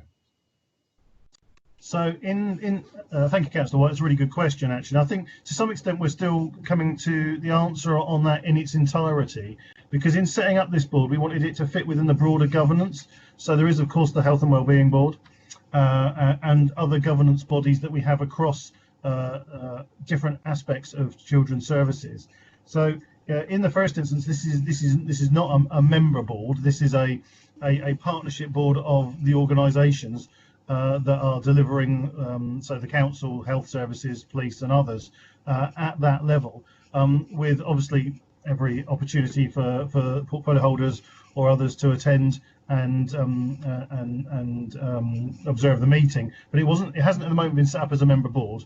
This would then be overseen through this committee, through overview and scrutiny, with reports as we've seen at the moment, and then also through the Health and Wellbeing Board. So that's our thoughts at the moment. But as I say, we are still developing, and so that may be something that you want to speak about further, and we want to have a conversation about whether or how this can effectively ensure that members have oversight of this. But like I say, our first instance response to that was that this panel, this committee would have an oversight of it, and the Health and Wellbeing Board would have oversight of elements of the work as well. And that would be. Well, thanks for clarifying that.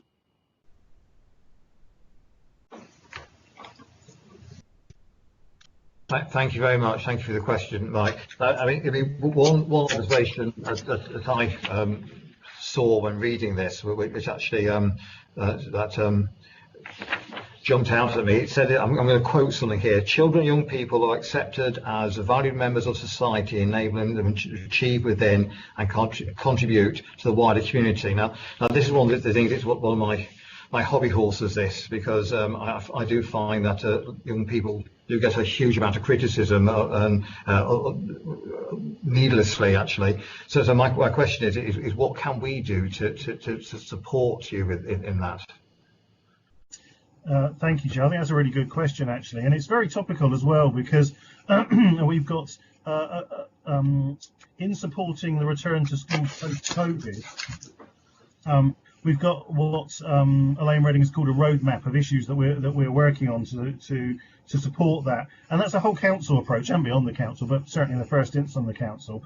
And one of those issues is about, the return to school will see, the 54,000 children return to school in BCP, and potentially after school congregating and those other things. And there is a community perception of children's behaviour that we need to be very clear about, that's very normal, and COVID doesn't change that. And more broadly, I think you're absolutely right. We need to be very positive about the role children and young people play in the wider community. And I think we can all play our part absolutely in that. And as I've said, the voice of children and young people is very important in this board, and hopefully that will come through that as well, as about we can demonstrate all those things that are happening and how positively that is affecting, and actually talk about children and people more when we talk about broader subjects like whatever it may be, from travel to tourism and those sorts of things, that young people are very much a part of our broader community as a whole. So that'll be my answer to that, and I do agree that's really, really important. I think Anthony may now be with us, so I can certainly see him now, so hopefully he might be able to do his introduction. Yeah, I can just see we've got a message come up here from him as well. Can you now hear me? I can hear you and see you. So I'm just going to just complete our quick discussion. My request is a chair, is as members, can we all share as many good news stories about young people as we possibly can? Because I do find that there's a lot of bad news stories about young people out there. And I think we can do our bit. Jane, is it all right if I hold you off until we've had the Anthony's input? Yes, Chair, that's fine. I just note that Councillor Dunlop wanted to speak on the current point. I was just coming down to Beverly. Is that on the current point, Beverly, which you said? You want to go now? It's the point that you just raised, actually, about valued members of society, and I don't know if you might want to come back to it, and Neil has just touched on it.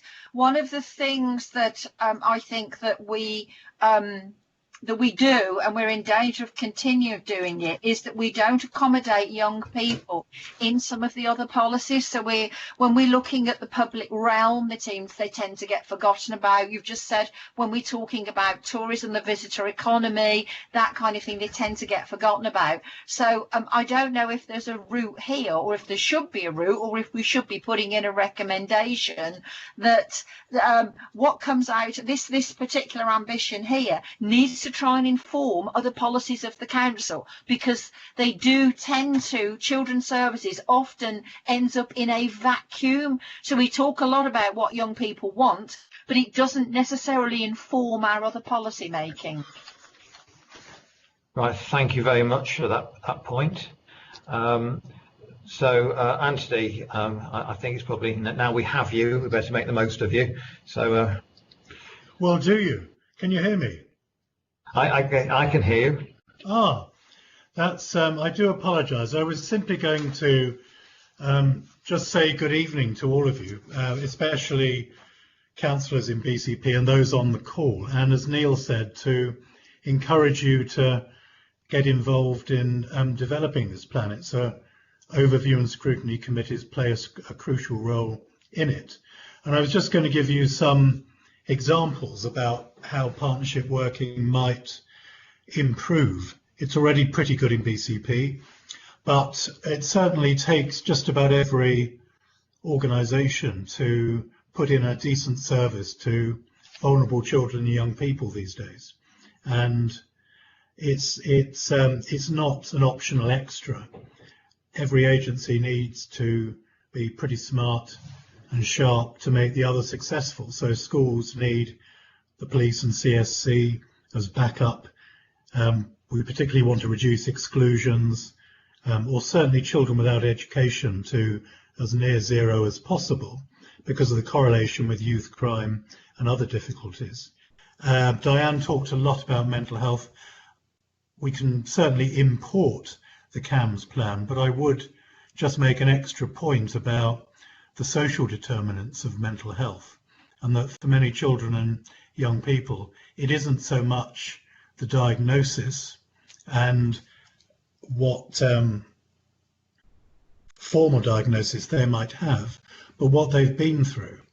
And given the degree of trauma, whether you're looking at the cohort of young people in care or through county lines, their mental health issues do need a social model as well as a medical model. So I'm hoping we will be able to use the vehicle of the plan to develop the sort of service many of you have been talking about that isn't there now. And I think the extra NHS money, as Diane said, will make a kickstart. The other area I mentioned is under ones. There's been a big increase recently in physical injuries to under ones. That's accelerated in the lockdown. And there are some issues where hospitals need to be brought together with social care, this is across BCP and Dorset, to really increase the identification, detection and support going into very vulnerable young families. And that's worsened, particularly with domestic abuse and mental health in the lockdown.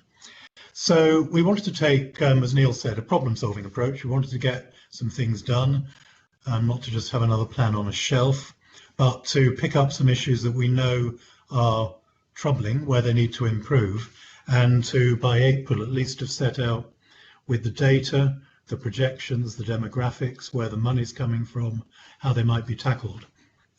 But yes, do get involved, and perhaps the mechanism for getting involved can be done through Neil and Deborah, who are doing a sterling job supporting it.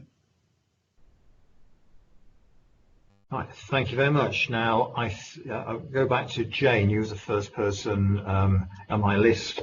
So Jane. Thank you very much, Chairman. Yeah, this is really good to hear about this new partnership, because we all know partnership working really is what works to make things happen. I'm very interested in one of your priorities being about reducing exclusions, and I was really heartened to hear you, Anthony, connecting some of those exclusions with poor mental health and mental health issues in young people, because where I've been on exclusion panels, this is often one of the problems. I just wondered whether, I know this is early days for you, whether you have any thoughts on how you will reduce these number of exclusions, because it's a massive problem for the schools themselves where the children are coming from, and also for the schools where they end up, who are very much oversubscribed. So I would really like to hear what your thoughts are on that, please. I think each young person, or each child and young person, obviously they're excluded mostly for disruptive or challenging behaviour, which is the outward sign of whatever they're going through.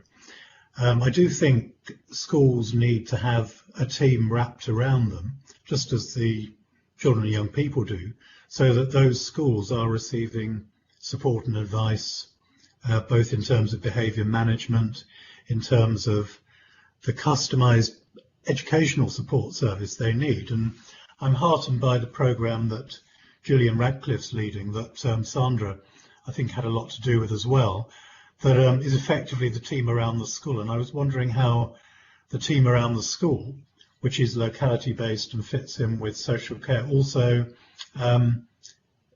includes the locality based focus of mental health services. So I think each child needs a specific anti-exclusion plan with real commitment put in. It does need extra services.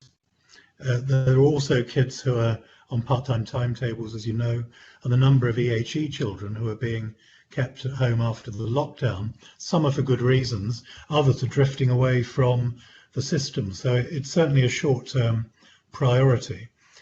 I don't mean to be woolly about that, but the schools, in my experience, can be helped to hang on to nearly every child in a locality if they get the right support. And certainly some in BCP have said they get a lot of support, others have said not enough. So that's an issue for us to work on. I'd like us to track the data monthly to make sure we're seeing a reduction, because a lot of areas in the country are seeing a further spike in exclusions. So it's a worrying trend. Thank you very much. Susan, you've got an RTS, and in fact you've got two in again, so we'll go for you first. No, I have one. So absolutely only one. Very quickly. So I gave an organisation that is working so brilliantly, so please get in touch with them, which was, oh, I'm so sorry. Anyway, I mentioned it earlier and it's registered now, and they are local, but there's 80 of them around the country, so please put that forward. Now Lisa Mel is an officer, not an officer, I'm so sorry, a person who is employed by the council, looking after cared for children, was connected with CLIC. Can you please tell me, Chair, is CLIC still operative? I'll have to pass that to Neil. I'm not familiar enough as yet with every organisation in the space. Yes, so to answer your question, Councillor Phillips, is yes, that as a CLIC is still operative, yes. It's still operative, and does it feed back to give positive feedback from the young persons in the borough? Yeah, so certainly for me, Bournemouth, I'm sorry, as the mayor of Bournemouth, so, and a councillor for Bournemouth, all I'm asking is, does it feed back? Could I just interject there just for a moment, because for the people who don't I care about all three, but anyway. Just could you explain, Neil, what is meant by CLIC, so everybody's clear? It's an opportunity for children in care to feedback their views and engage with the development of services within the council and all sorts of other things. So it's a part of the voice of the child, and as the report says, we're really keen to develop the voice of the child throughout. And one of the things that we've identified previously is that we have lots of good individual opportunities like CLIC for groups of children and young people to feedback, but that's not well enough coordinated, and that'd be one of our aspirations going forward, would be to bring all that together to have a more rounded view, not a single voice because every child is individual, of course, but a more rounded view of the feedback that we're getting, rather than in individual sections, which, as valuable as they are, you know, that you need that broader remit. But back to Councillor Phillips' question, yes, it does still operate, and yes, we do still get feedback through CLIC. And all I'm going to say, my question before about the £20,000 for children from people like the CLIC group going to university, £20,000, I really want feedback on that, please, because it should have been ongoing in the budget to keep the children that come through the system that might need to go to university. And please, I must have a result on that one. Thank you. Susan, what can I ask you? It's passion. Yes, I can definitely hear the passion there. I think you're going to have to give the officers a chance to find that information. Oh, thank you. I know. Thank you. Chair, can I just help with that? I think that is being dealt with through the Corporate Parenting Board. When we did the pledges and that sort of thing at the last meeting, it was something that was actually mentioned then, that we need to make sure that we've got the funding in order to help the young people who need to go to university. Sandra, the funding was promised, so that's right. All I'm saying, yeah. Maybe words. Don't. Let's go there. But what we did was put it in place that it was going to be there ongoing for them. Yeah. I'll check it all out for you with Jane White. You're kind. Thank you. Right, thank you very, very much. And Lisa, I think you are Lisa Lewis, Councillor Lisa Lewis, you are next RTS. Thank you, Chair. I was actually going to ask about exclusions, so that has been answered already. Thank you. But while I'm on page 4 of the report, under 17B, it mentions that 9,400 children under 16 live in families with a low income. What sort of percentage would that be? I'm intrigued to know. Any idea?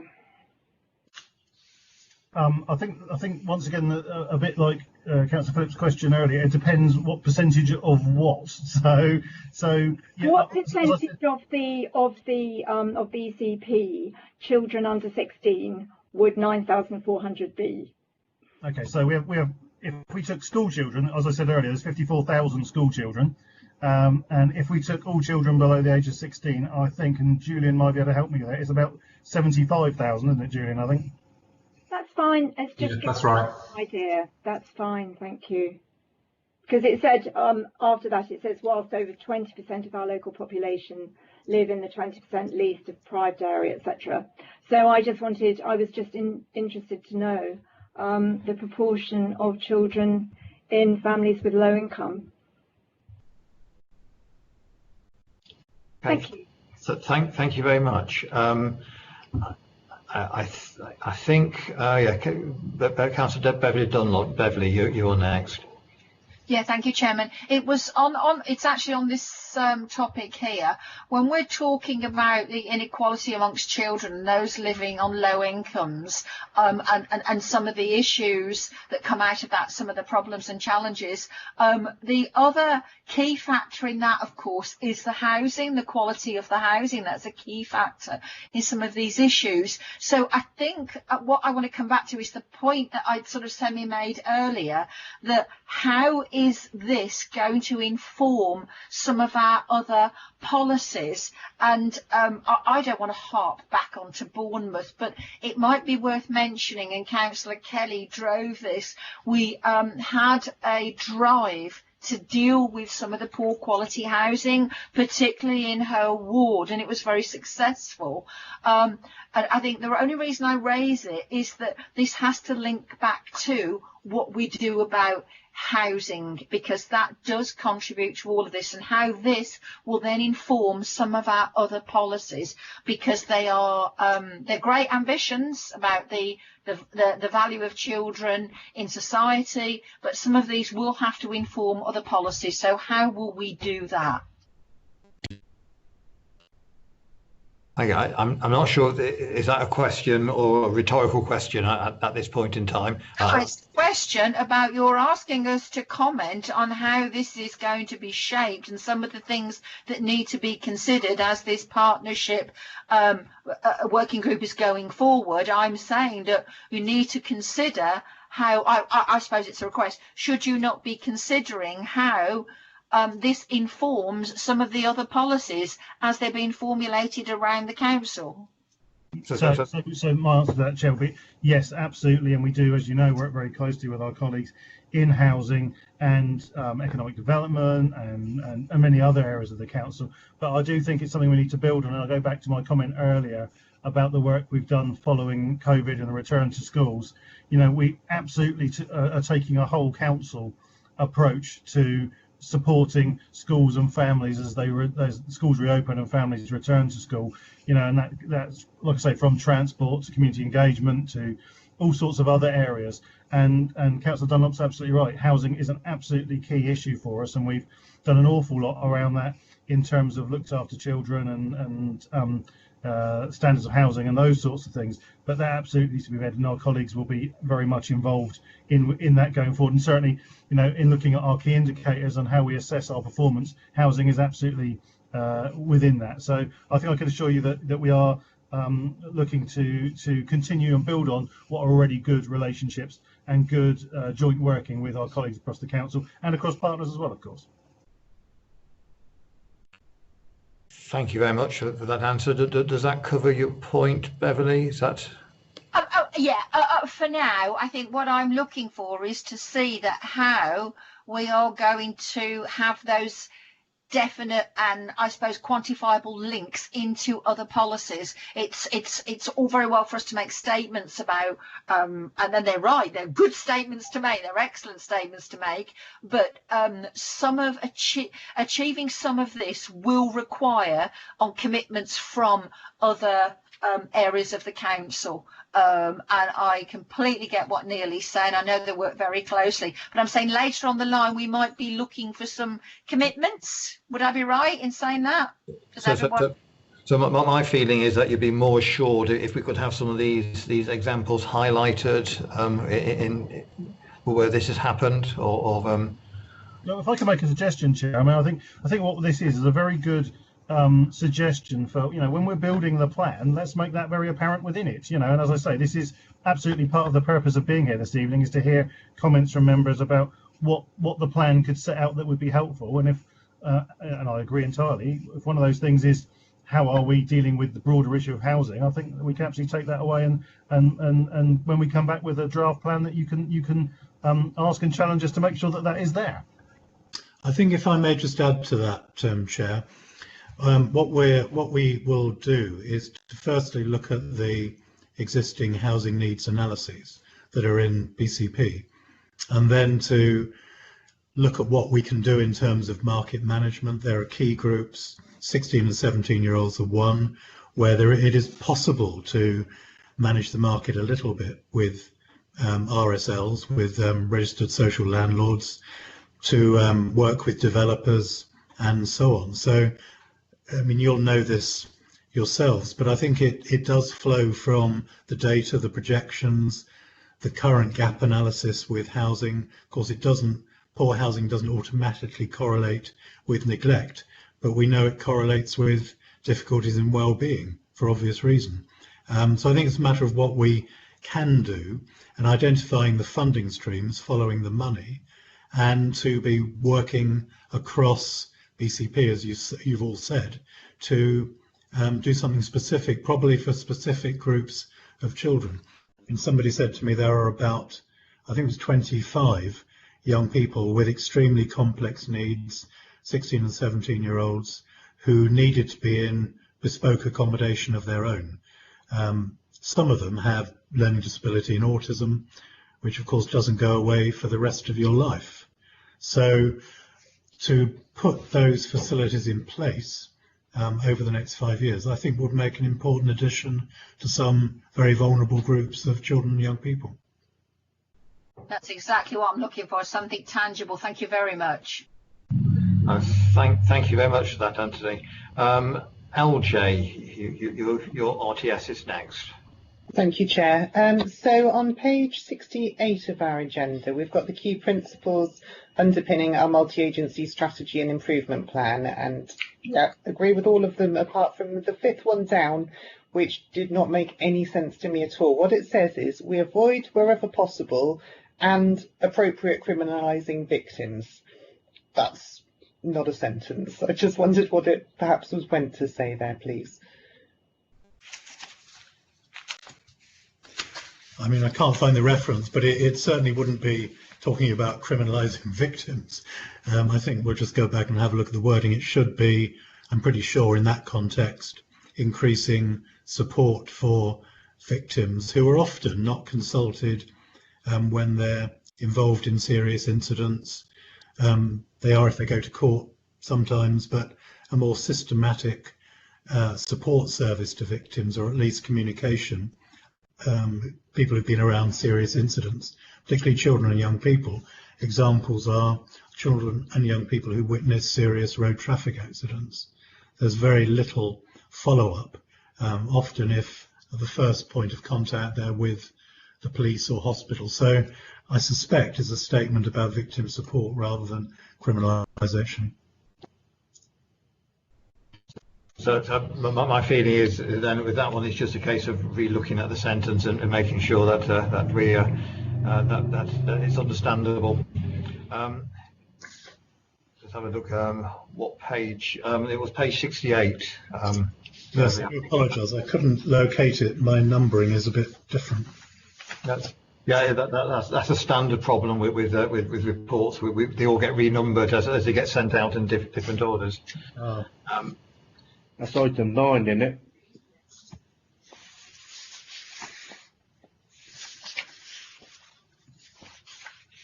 I think we should be able to leave that. It is something for you to look at and just. We'll word it properly. Yes. Are you okay with that, LJ? Just to have it looked at to make sure that it does make sense. Sorry, as Eddie said, actually that's item 9, not item 8. I do apologise. Oh. Okay. Right. Okay. Are there any other points for this particular item? In that case, I'll just try to summarise what we said. So we had a discussion about. Sorry, Chair. I did indicate. Oh yes. Sorry. I was trying not to laugh because you would want to be safe to the last, didn't you? Yes. Yeah, I just wanted to sort of comment at the end that I am pleased that once again a priority for this board is going to be mental health, and I'm especially pleased, as everyone knows, about the new team around the school service. Obviously that's going to be working with schools to help reduce the exclusions, and it's very much needed and very much wanted, and I'm delighted it's here. And can I also welcome Nancy Douglas as the new independent chair of the board, because I think your enormous experience is going to be invaluable to this council, and I wish you and the board every success. Can I also just comment on the some of the debate where we've been talking about the new BCP corporate strategy was actually developed to make sure that children and young people were properly considered when developing all council services. And I think we definitely need to build on this and obviously to work with other council services and our partners. I mean, that is the aim, but obviously it does need to be evidenced. But that is something that we've been working towards for several months. So you're absolutely right, we need to do it, and it's been thought of, and we're trying to do just that. Thank you. Okay, well, thank you very much. I think we've had quite a broad discussion on this. Just recapping, we had a discussion about the partnership board and members board and how it was going to work. We talked about the roadmap and to inform other BCP policies. That seems to have come up a number of times about how this can inform other BCP policies and affect them. That reducing exclusions and mental health has been a big discussion. I do like the anti-exclusion plan term. It's one that I've not heard before, and I must admit I rather like that as a term. We had a discussion about click and other feedbacks. And coming back to families with low income, the percentage is raising its head again. This time I think we like percentages on that to get some sort of idea.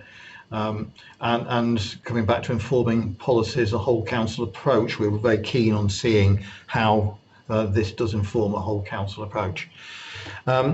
Now, before we go on to item 9, I just noticed we've been here for over 2 hours now. So what I'm suggesting is just a 5-minute break, because we've still got another 2 agenda items to go. It also, we do know what one of the questions is on agenda item 9 already, so we can also prepare an answer for that. So shall we say 5-minute break? Shall we say back here at shall we say 12 minutes past 8?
Right, thank you very much, everybody. We've just had a break, and I think we'll all refresh for that.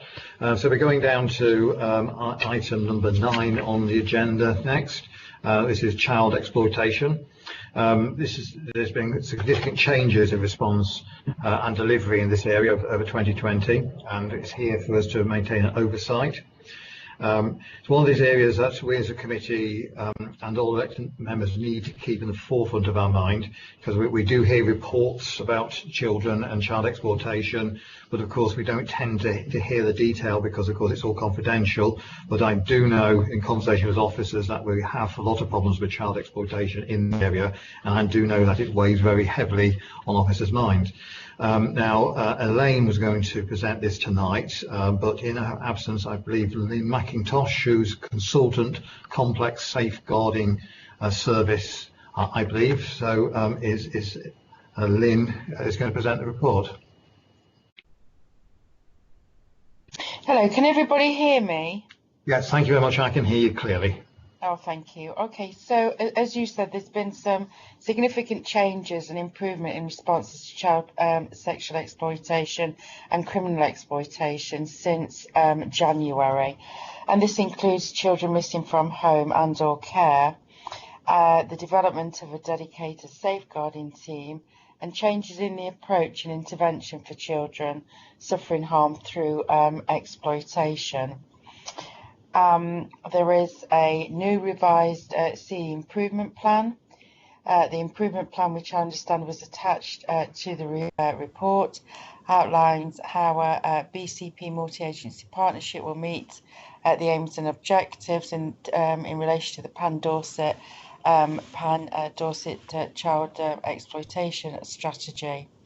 We've introduced partnership network meetings, which provide a wide-ranging partnership focus on safeguarding and exploitation through bi-monthly meetings using up-to-date and live intelligence that agencies provide. We've also introduced a top 10 children's meeting and panel, and the purpose of this is to highlight our most vulnerable and high-risk children to ensure that there are robust multi-agency plans in place which are monitored and tracked. We've got a new complex safeguarding team that works with children suffering harm through exploitation. It's a dedicated team. It's got a new approach in terms of how it seeks to engage children outside of the sort of usual bureaucratic processes that can actually hamper intervention. So the focus of this team is to target our what's called harder to reach children, to develop trusting and sustaining those relationships with children, to come alongside them and to create opportunities to increase their resilience, to lower their vulnerabilities. We have independent clinical supervision that's provided by a trained therapist. I provides both supervision, clinical supervision to social workers, but also the partnership that's involved with individual children, and that anybody can access that, and it's very, very quick access. That it can be arranged within a matter of days if required. We've simplified the screening tool. It no longer relies on a numerical score to identify children at risk of exploitation, but rather supports professional judgment. Children missing from home and care, we've developed a dedicated response and a new team, which includes return home interview practitioners who link in with social workers to understand the reason children go missing, identify and push pull factors to influence care planning for children. We've got a new process for organised abuse investigations. We have a number of investigations that involve several children at the moment. It's a new process for BCP in that it's actually a multi-agency investigation we've got a silver and gold command in place to monitor and oversee both the operation but the strategic approach to those investigations. We've got a new training and development programme that's in place and ongoing. At the moment, we've trained over 40 staff so far in neuroscience and trauma-informed practice. And I've already mentioned the improvement plan, which is ongoing and reviewed on a regular basis. And I think Julian, leads on that piece of work. So that's a whistle-stop tour. Is there any questions in relation to the report? Right, well, thank you very much for that. One thing I did forget to mention is I must thank you for putting explanations of all the acronyms in your report. I did find that very helpful on reading it. Now, Eddie, you've had RTS. Is this about this report? Yes, Mr. Chairman, if I can speak. Yes, please do. Yeah, first of all, thank you very much for the report. As you know, I've been requesting an update on this topic for a couple of months. One thing perhaps I would like, or perhaps we can come back at the next committee, is that some indication of figures of cases that we've had. I don't see anything in the report which gives us any update on numbers of reported cases. Also, linked with that, as you know, is our problems with county lines. And I know you probably heard from I think the police commissioner last month has highlighted that within the area we have his concerns that we've had an increase, especially during the latter part of the lockdown over the summer. So as long as we're keeping on top of that and perhaps getting some indication of where we are with that. And I did see a note earlier on. I think Nathan Collins has had to go off somewhere else, but he was saying about knife crime, and he's liaising with the police on this. So that's something else that seems to be on the rise, and I have highlighted this in the past. So perhaps we can have some indication and update where we are and what we're doing with that, and perhaps with our multi-agencies get a feedback, and also probably through our young people who are, I know, on the case with this. Thank you, Mr. Chairman. Yes, that's noted, and happy to provide a profile which will include sort of figures, percentages, etc. Thank you very much. I think that will be very, very helpful. Councillor Lisa Northover. Lisa, you got an RTS? Hi. Thanks. Mine is about county lines and cuckooing, and about the way this is communicated when trying to prevent or protect children. Because I noticed that a lot of the communications that reach me as a parent and a carer talk about county lines and cuckooing, but they don't. It's so obscure, I think, to most people. They wouldn't really understand what county lines even means. And I think if we could just really simplify the language that's used when we are putting out messages about what to look out for, because I think if we're much more clear and say things like, are you concerned about who your children are hanging around with? Are you concerned about that they're, you know, going on long trips and things like that, rather than just talking about county lines? I just wanted to make that point. Thanks. Yeah, I think, I mean, coming back on that, I think there is an action in the C improvement plan to look at how we communicate that very issue actually, and how we inform parents, the community, etc., about the sort of signs, symptoms, what to look out for, and demystify some of the language. That's great.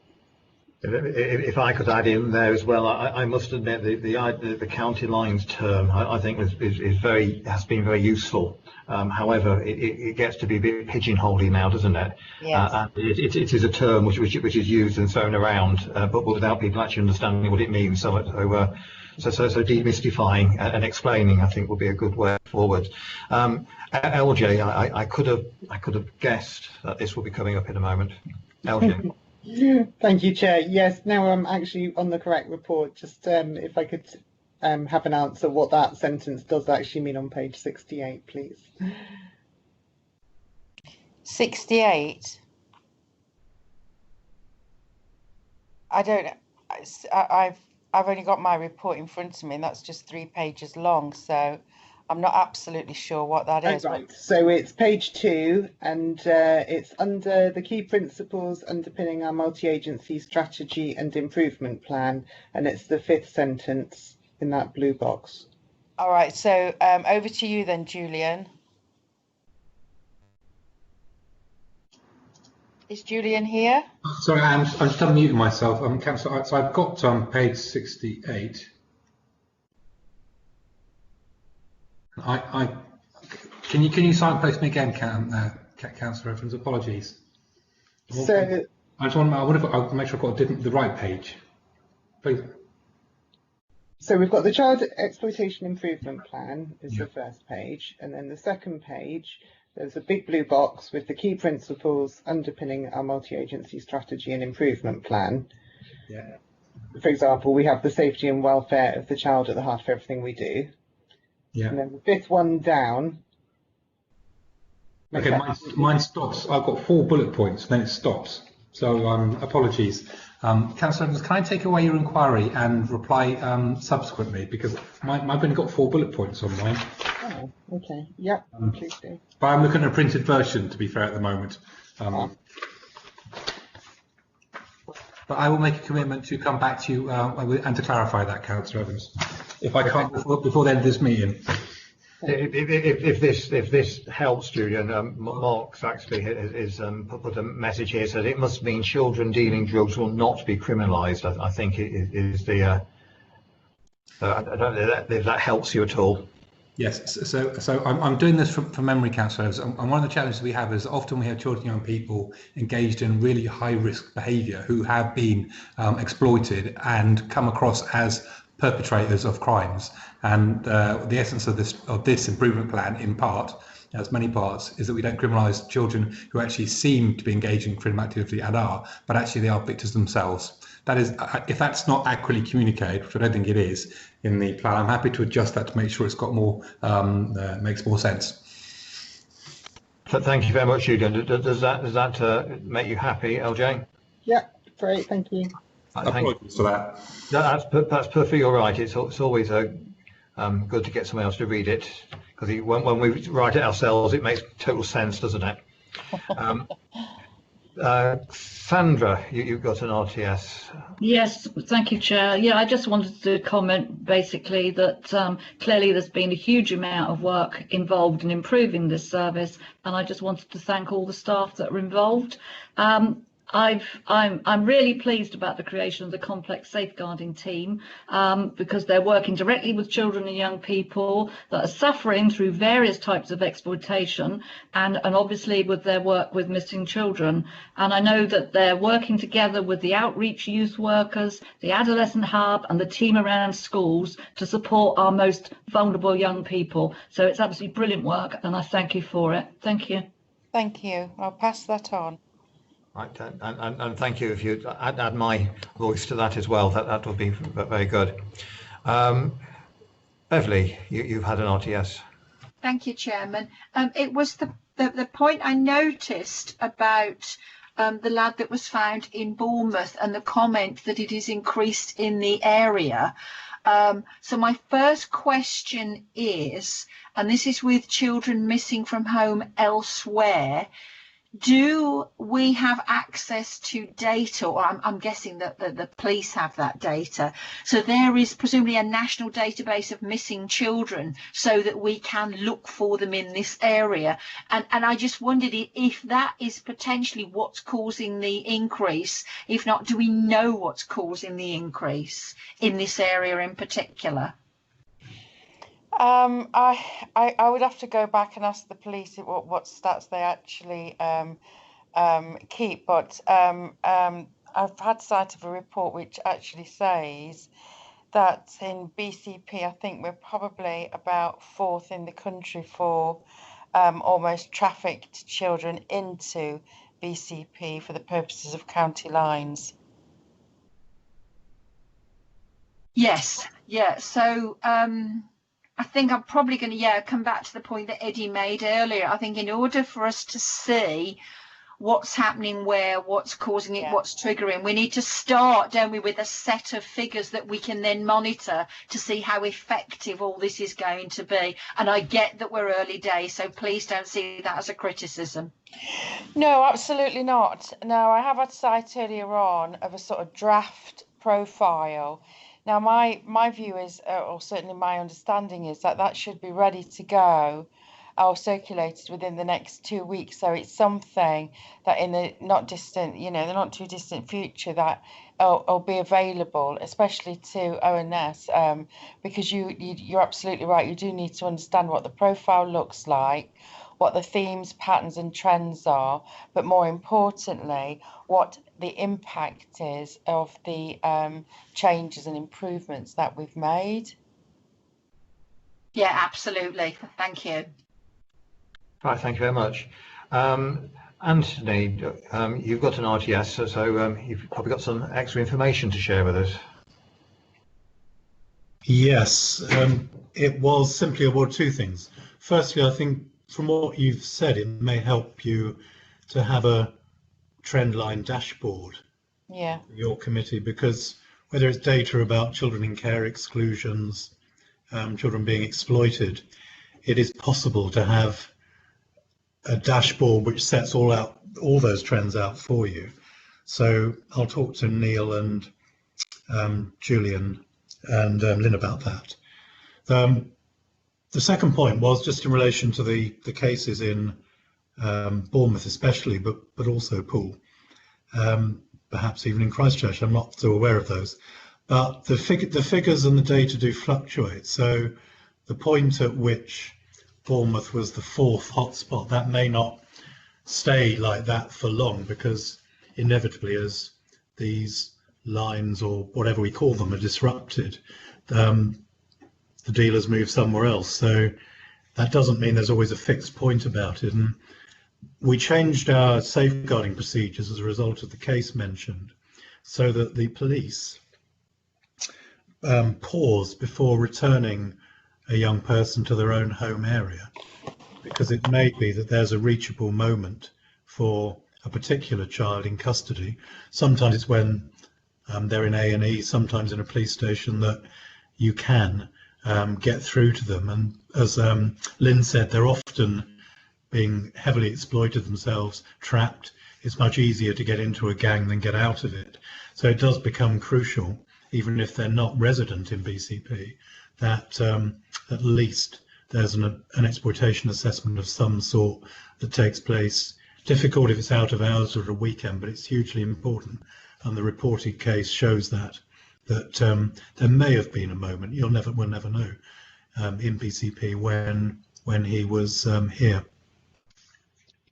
So what we do have, echoing Anthony's point in terms of a reachable moment, and that is a crisis moment, that could be through A&E or an arrest, is that the complex safeguarding team, we've got an agreement from them that they will actually go out, regardless of whether they are actually working with that child or not, to see a child. And that did come from obviously the SCR that was recently done. So we have, not only has the police changed, we've responded to those recommendations through the complex safeguarding team and out of hours.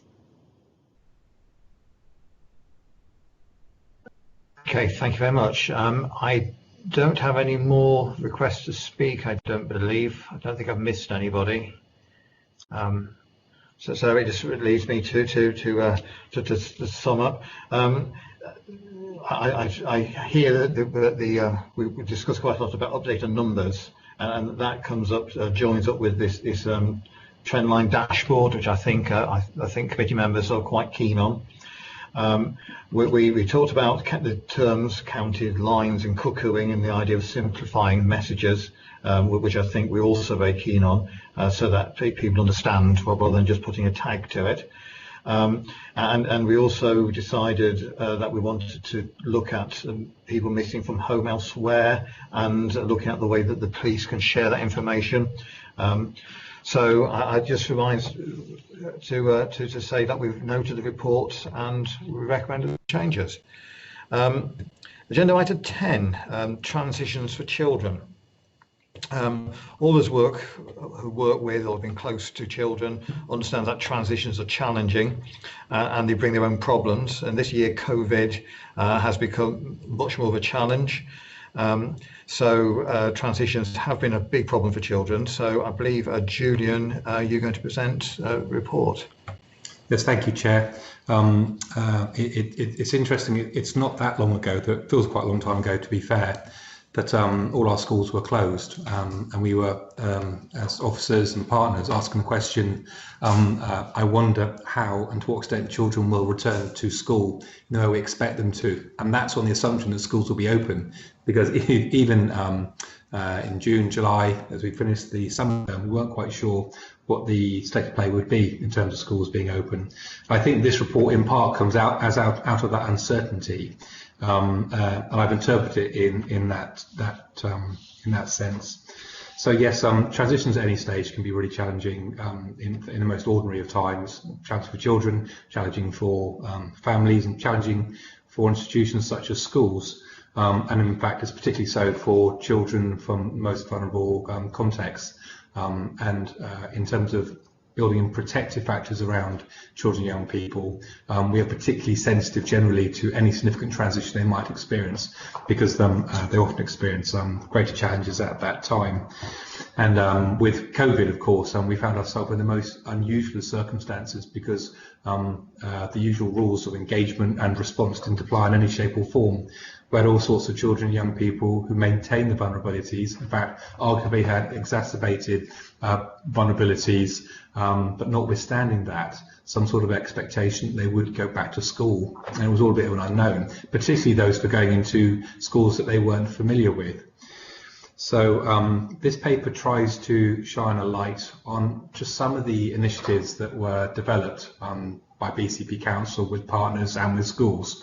But I want to be really clear, it's not even close to being exhaustive. It's representative, that's all.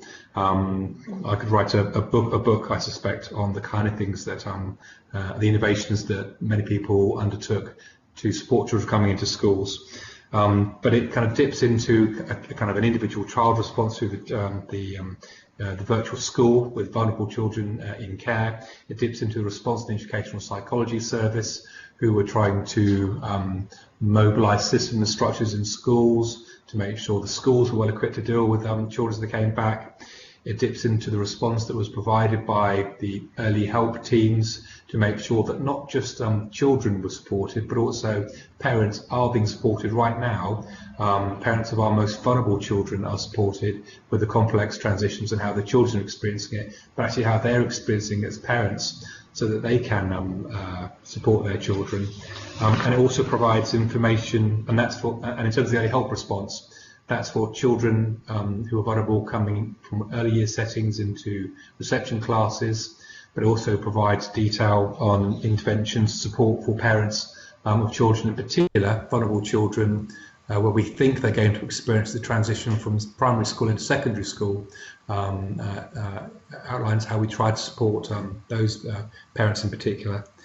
And then as a final point, it talks about a DfE-led initiative called Wellbeing for Education Return, which is a very recent initiative that's landed on our laps, if you like, in the summer holidays, which acknowledges that children and young people may come back with increased levels of mental health and or wellbeing needs, and working out how we as a system, ourselves, BCP Council and schools, can make sure that the most robust school-wide system and structures are in place, so that when children do return and they've got emerging and or more entrenched mental health needs, school systems are as robust as they can be in the context of resources they do have to hand to make sure those needs are understood and responded to.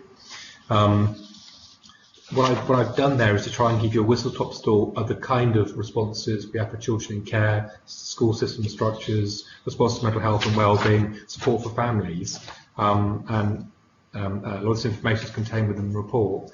And I'm happy to talk about each one individually, Chair, or possibly I can take some questions in relation to each of those initiatives, because they're all slightly different. I could probably talk about each of them at length. I wonder if Council has any specific questions or any of the specific initiatives.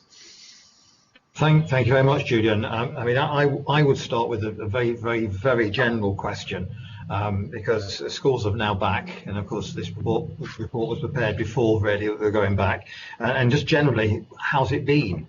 And breaking it down a bit, any anticipated problems not materialised, and any unanticipated problems? So I suppose the proof of the pudding isn't easy, isn't it, in terms of attendance figures, because the extent to which our work has been successful is the extent to which children, young people and families feel prepared and able to cope on the one hand, and the extent to which professionals feel able to support them on the other, and I suppose in the final hand, we can't have three hands, the extent to which schools feel equipped and confident to deal with children and young people. And if you take all those ingredients together, you would like to think that our attendance in schools would be good. And I'm really pleased to be able to say that we do have good attendance in our schools. So I actually just pulled up the figures ahead of this meeting. So in terms of our overall school attendance, and this is of the 21st of September, BCP school attendance is in and around 89–90%, which is really to the credit of our schools. We genuinely had no idea how school attendance would fare post-COVID. There was a lot of conjecturing around that, a lot of hypothesising, I suppose, but we're actually really delighted by that. We wouldn't rest on our laurels, to be fair. In terms of how that compares nationally, average school attendance is 85%, so we fare positively. But of course, we'd aspire to getting everyone back into school full time, and we're not there yet. Typically, our attendance is about 94% in the round. In terms of the most vulnerable children, which is in many respects what we've been focusing on, children with an EHCP have an attendance rate, so an education health care plan, whether they're in special school or mainstream schools, are attending at 85%, and they are identified as a particularly vulnerable group for lots of interacting factors. And in addition, children with an allocated social worker, so there's the children subject to child protection plans, children in need, are attending school at the same level, about 85%, and that's quite steady. We have built in a lot of factors to make sure we've adopted a business as usual approach to bringing back children back into school, and insofar as we've committed to saying children have to go to school, it's the law. And that's our business as usual response, and we're working with that. But I would like to think with sensitivity as well, because it's a complex time for children and families. But we're making sure we have enhanced oversight and monitoring and response to our most vulnerable groups, because this is difficult for them. I think Elaine Hurl mentioned earlier from CAMS commissioning that there is a slight spike in terms of mental health and wellbeing concerns within our youth population, child and young people population, and that will be presenting in schools. And just to kind of round that off, I suppose, that's why bringing our multi-professional teams into all 96 schools through Team Around the Schools right now is a really good thing to have done, because it makes sure that our professionals who bring additional expertise to schools, who have to deal with so much, are as close to children and young people as they can and should be, but also that they're as close as possible to the teachers who actually provide for these kids throughout the school day. One final issue, Chair, is that our challenge as we work through the coming days, weeks and months will inevitably the rate of transmission around COVID, obviously, and how that's managed in terms of school attendance and keeping children safe. But probably more pertinently, I suppose, is how we manage the impact on staff who are not able to be in school because they're self-isolating and or are infected. And we have a figure today, which is we've got 116 teaching staff out of school at the moment. Of course, that's creating a pressure in the system, inevitably, because that impacts on the arrangements we have to provide for keep the kids in school.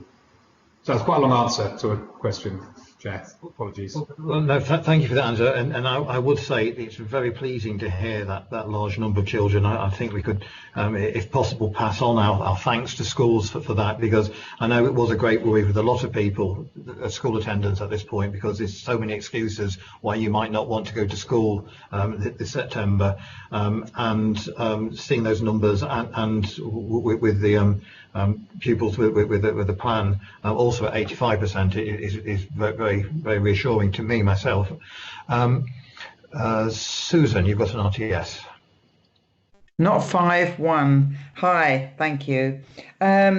Sandra and Neil, can I ask you to communicate with Lisa Mel for her overview of her looked after children opinion on mental health and the ingredients that Julian has just commented on, please? You can't answer that now, but could I ask you to take that away, please? Very important for me. I'm sure we can take that away, Councillor Phillips, absolutely. Could I just ask for the people who don't know, could you describe it, explain who the person is, please, Susan? Lisa Mel is an employee of the Bournemouth Borough Council at the moment. She might have now a duty to all three councils. I don't understand that. Julian, can you explain that for me, please? What Lisa's role is? Yeah, Lisa's role. Yeah. I think I'm not. Lisa Mel has done so much work with looked after children. She has at least 250 odd children that she works with. Yeah, and has done so for many years, as far as I am concerned, on children's services. So yeah. Councillor, what I need to do I think Neil, maybe you can highlight that, please. Neil might be better placed because she sits within. Yeah, sorry, Julian. Maybe it would be Neil. That's all right. So Lisa works. Sorry, apologies. That's all right, Councillor Phillips. As you say, Lisa Mel's worked for a long time in participation, in gathering the views of groups of children, particularly looked after children, as you've said. And I've noted your point about getting her to ensure their views are represented in the work that Julian's spoken about. So happy to do that. Thank you so much. I'm happy. Thank you. Thank you very much for that. And feedback, please, not just leaving it here. I need a feedback. I think that we've had that we've said we'll get some feedback there. Beverly, Councillor Beverly Dunlop. Beverly.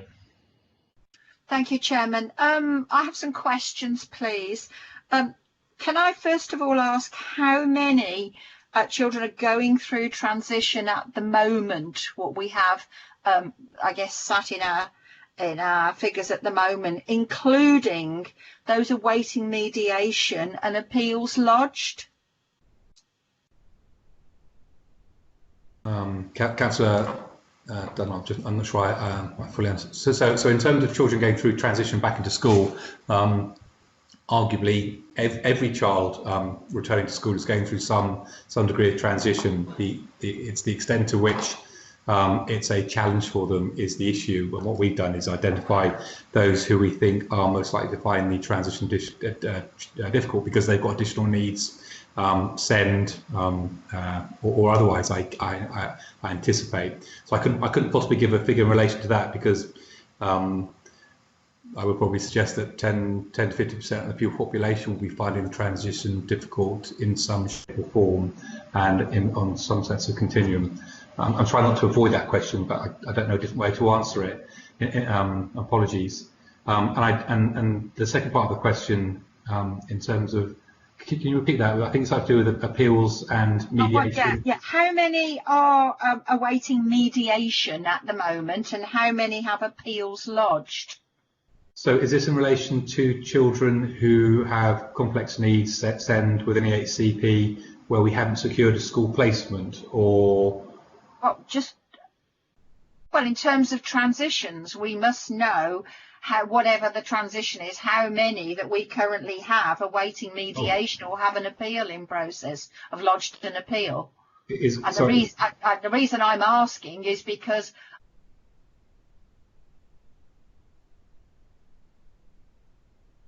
apologies, Councillor, I can't hear you at the moment. You might be on mute. I'm not sure. Have we lost you, Beverly? Sorry, what do you mean? Have you lost me? So you were speaking and you suddenly stopped mid-sentence. So somehow we lost you. I'm sorry. Right.